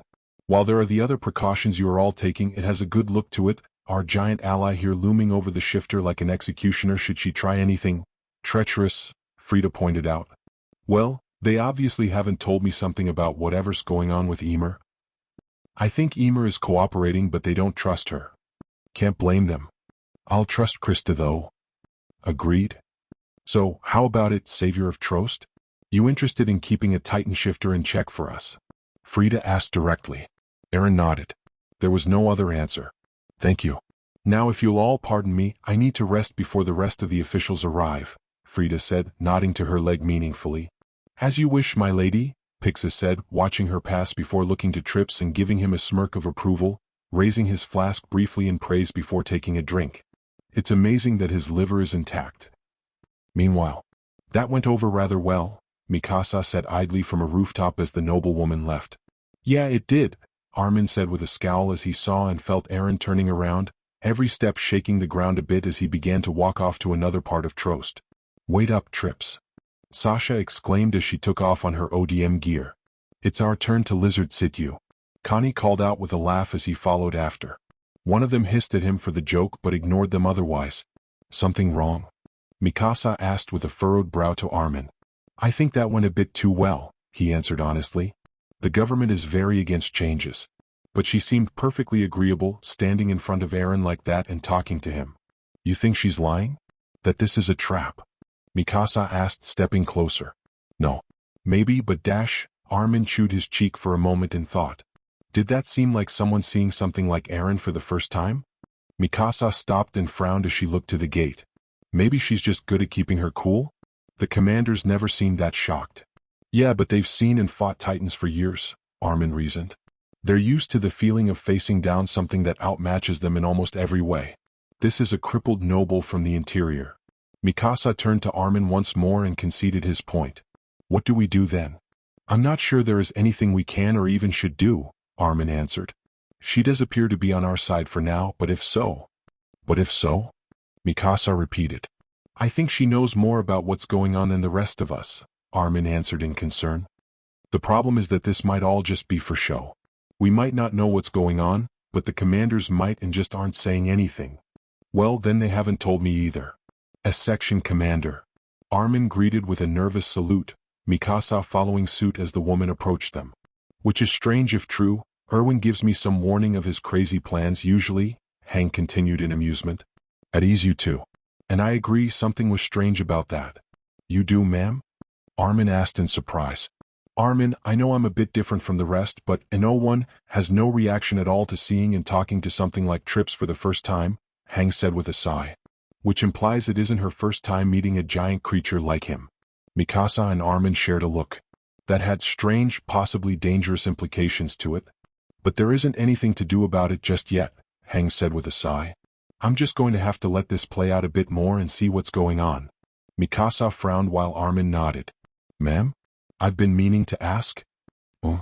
Hang looked to Armin with a raised eyebrow. Should I still put Krista into the rotation for the groups taking shifts keeping an eye on him? Armin inquired uncertainly. Oh no, not yet, Hang answered. The trial I suppose will be going on soon and we're going to need Krista for some things regarding that, Hang answered vaguely. Neither pressed her for details. It wasn't their place to ask and they'd probably know in time. Still, Mikasa was notably disappointed that more talks with Eren were delayed. Meanwhile, are you sure the others will be willing to be so close to Trips? Erwin asked respectfully as they passed through the gate. They'll have to, Frida said with a smirk. Imagine what it would sound like if a crippled woman was braver than them? Pixis chuckled. Clever. They either go along with it or look like cowards for their caution. Still, is there a reason you wanted him there for this trial? Erwin asked with a frown. Frida sighed deeply, walking over to the edge of the wall with a grimace. Ma'am, are you okay? Anka asked in concern as she stepped forward. I'm fine, I just need a moment, Frida answered. As for why, our main concern is her escaping, right? Among other things, yes, Erwin admitted. Well, by what I read of the battle, he can handle her Titan form easy enough if they fight. So it just seems safer to put him immediately next to her. If she tries to escape, he might be able to grab her fast enough. If not, well, that's where your best come in, commanders, Frida explained. Erwin raised his massive brows while glancing at his bald counterpart, who was stroking his chin. It's not a bad plan. I know, surprising from a noble, eh? Frida asked with a smirk. I wouldn't know what you mean, ma'am. I have only the utmost respect for the nobility, Pixis assured with a good-natured smile. Yes, there's a lord whose name I forget, always talking about how he beats the southern commander in chess all the time, Frida remarked. He seemed less fond of the game recently. Pixis smiled just a bit wider at that but said nothing else. In either case, if you both believe it's a horrid idea to try, feel free to say so, Frida said freely.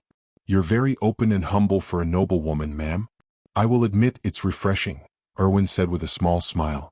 I can see when someone is fishing, Commander, Frida said with disapproval. What do you want to ask? Why were you chosen, if I might ask? Erwin asked curiously. Because not many nobles are overly willing to leave their comfy homes to step near a lizard titan, as some call him, Frida answered with a shrug.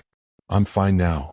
With that, they continued walking on, the party giving the noblewoman interesting looks. As were others. Annie, does Frida Rice ring any bells? Reiner asked quietly as they stood on top of the wall, watching the group heading away from the gate. Annie's eyes grew distant for a moment as she recalled all her time sneaking off to the interior, trying to find information on who the real king of the walls might be. Reese was one of the names we didn't have a chance to investigate, Annie answered with a scowl. That means it could be her, or her family at least? Berthold theorized uneasily, praying to Helios that this noble woman didn't just happen to look up and stare at them. She'd have to commit really hard to keep herself from healing for so long, Reiner mused. Assuming she's not just faking it, of course. She knows something though, Annie muttered. But if she is related to the coordinates, is she here because of Eren or Ymir? Wouldn't it be both either way? Berthold asked in confusion.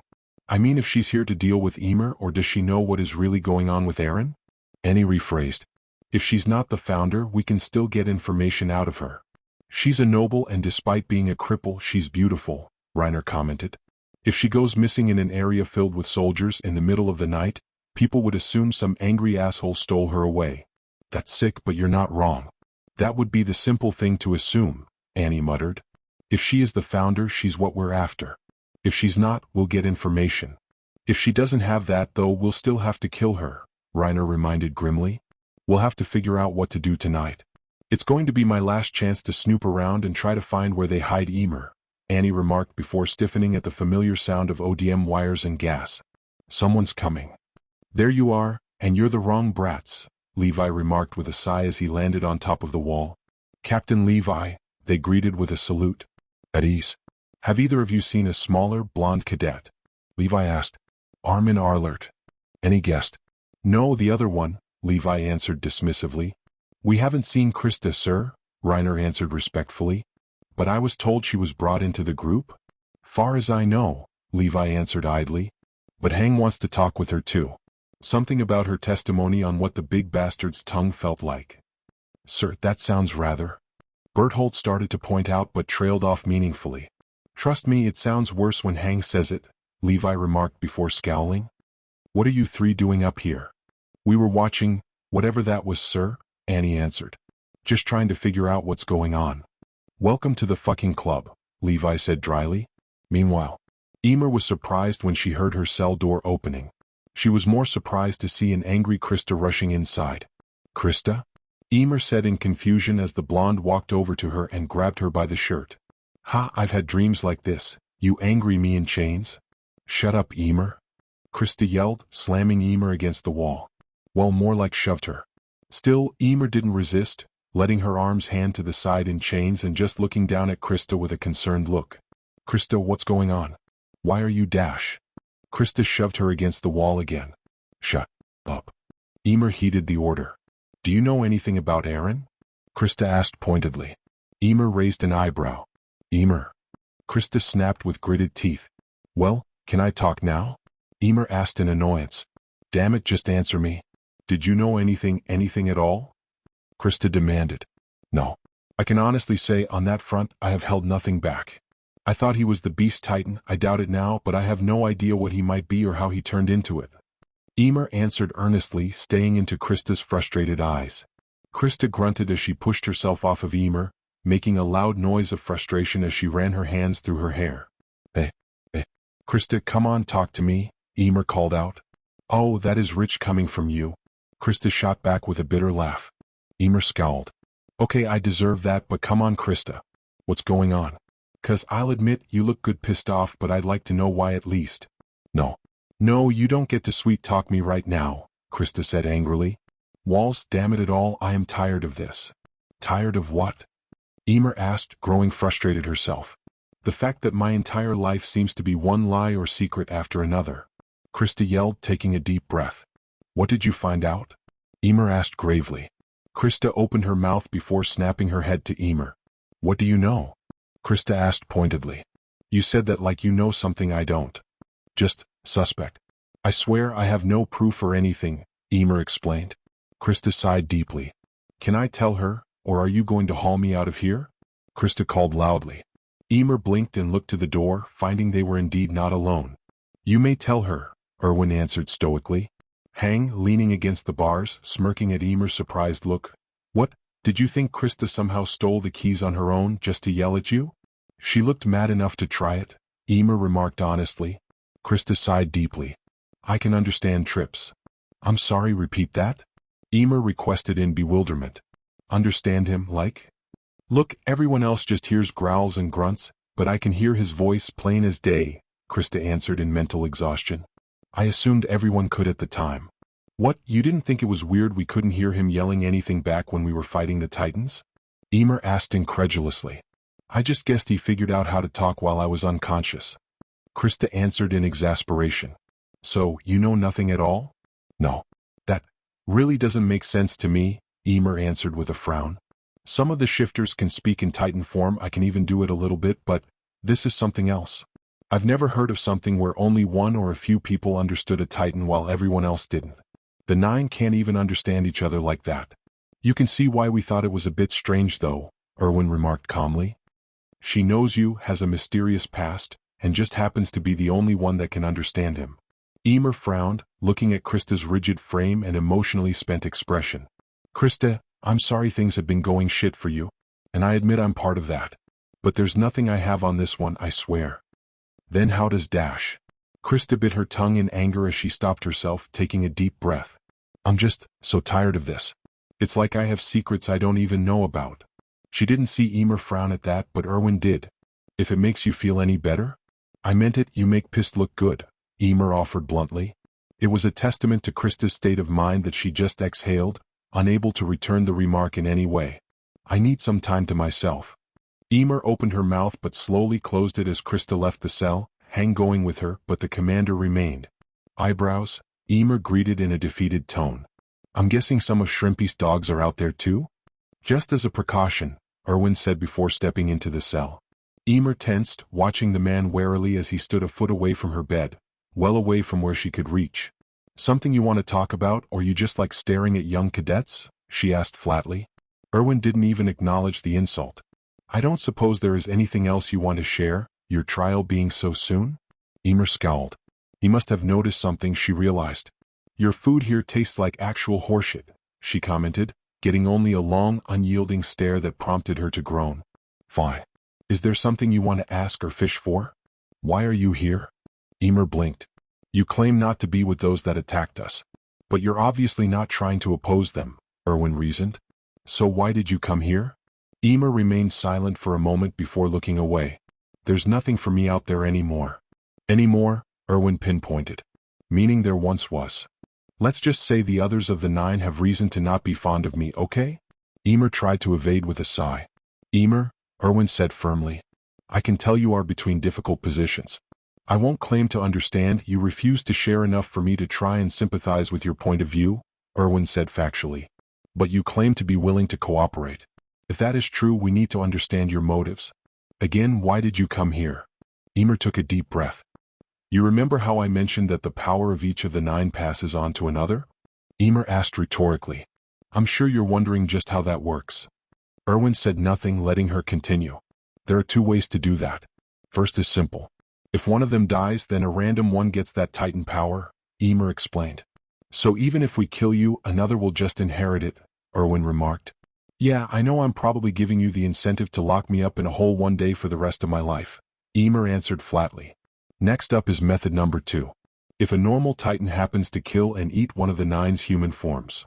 Erwin scowled but didn't look surprised. Did you somehow figure that out already? Ymir asked suspiciously. Not exactly, but I suspected it was involved given the habits of normal Titans, Erwin remarked. So, you happened to eat the previous Jaw Titan? Yeah. He was with the other 3, Ymir answered meaningfully. This time she was rewarded with a furrowing of Erwin's large brows. Yeah. Those 3 probably don't have any good plans for me. Why hide here then? Erwin questioned. Hey, I had no idea what they were doing at the time. I was just enjoying the fact that I was... Ymir trailed off with a sigh. Didn't know what else to do but just live here as long as I could. Guess you think that I'm kind of a coward, eh? You took on a superior foe to avenge a comrade. Foolish, reckless perhaps. But I'd be insulting many of my lost subordinates if I called you a coward, Erwin remarked. The next time you meet him, see if you can't understand him as well. Ymir didn't need to be told who he was, obviously that meant trips. Still, that was an interesting request. Implying that I'm not going to rot in a cell for the rest of my life, Ymir remarked with a raised eyebrow. That depends half on those sent to judge you, but also on your own behavior, Erwin warned. Just keep Krista safe, Ymir said with a frown. I'm starting to think there was more to her than I thought, and I think you know that might be dangerous. Erwin nodded sagely. Why did you come in here exactly? This some kind of power move? Ymir asked idly. If that is what you wish to make of it, Erwin stated, turning before giving an unseen smirk of amusement as he left, Petra locking the cell door behind him. Cryptic bastard and his damn eyebrows, Ymir muttered to herself, rubbing her head and laying down. That was enough excitement for one day. Or night or whatever it was. End of chapter. And the shit is now rapidly approaching the fan. Eren is going to be playing guard to Ymir's trial, and everyone is keenly aware that Frida took meeting Eren far too well. Everyone suspects something and Krista is finally showing more of her Historia side. Mainly because she's had a lot more going on at this point than she did in canon. Near death, Ymir being a Titan trying to help the scouts convince Ymir, constantly worrying Ymir might get executed, finding out that she's the only one that can understand Eren, etc. Poor girl is stressed and tired of being in the dark. Hope you all enjoyed this. And that's it for today. I hope you enjoyed. Support the writer. Don't forget to like, sub, share and donate for more videos.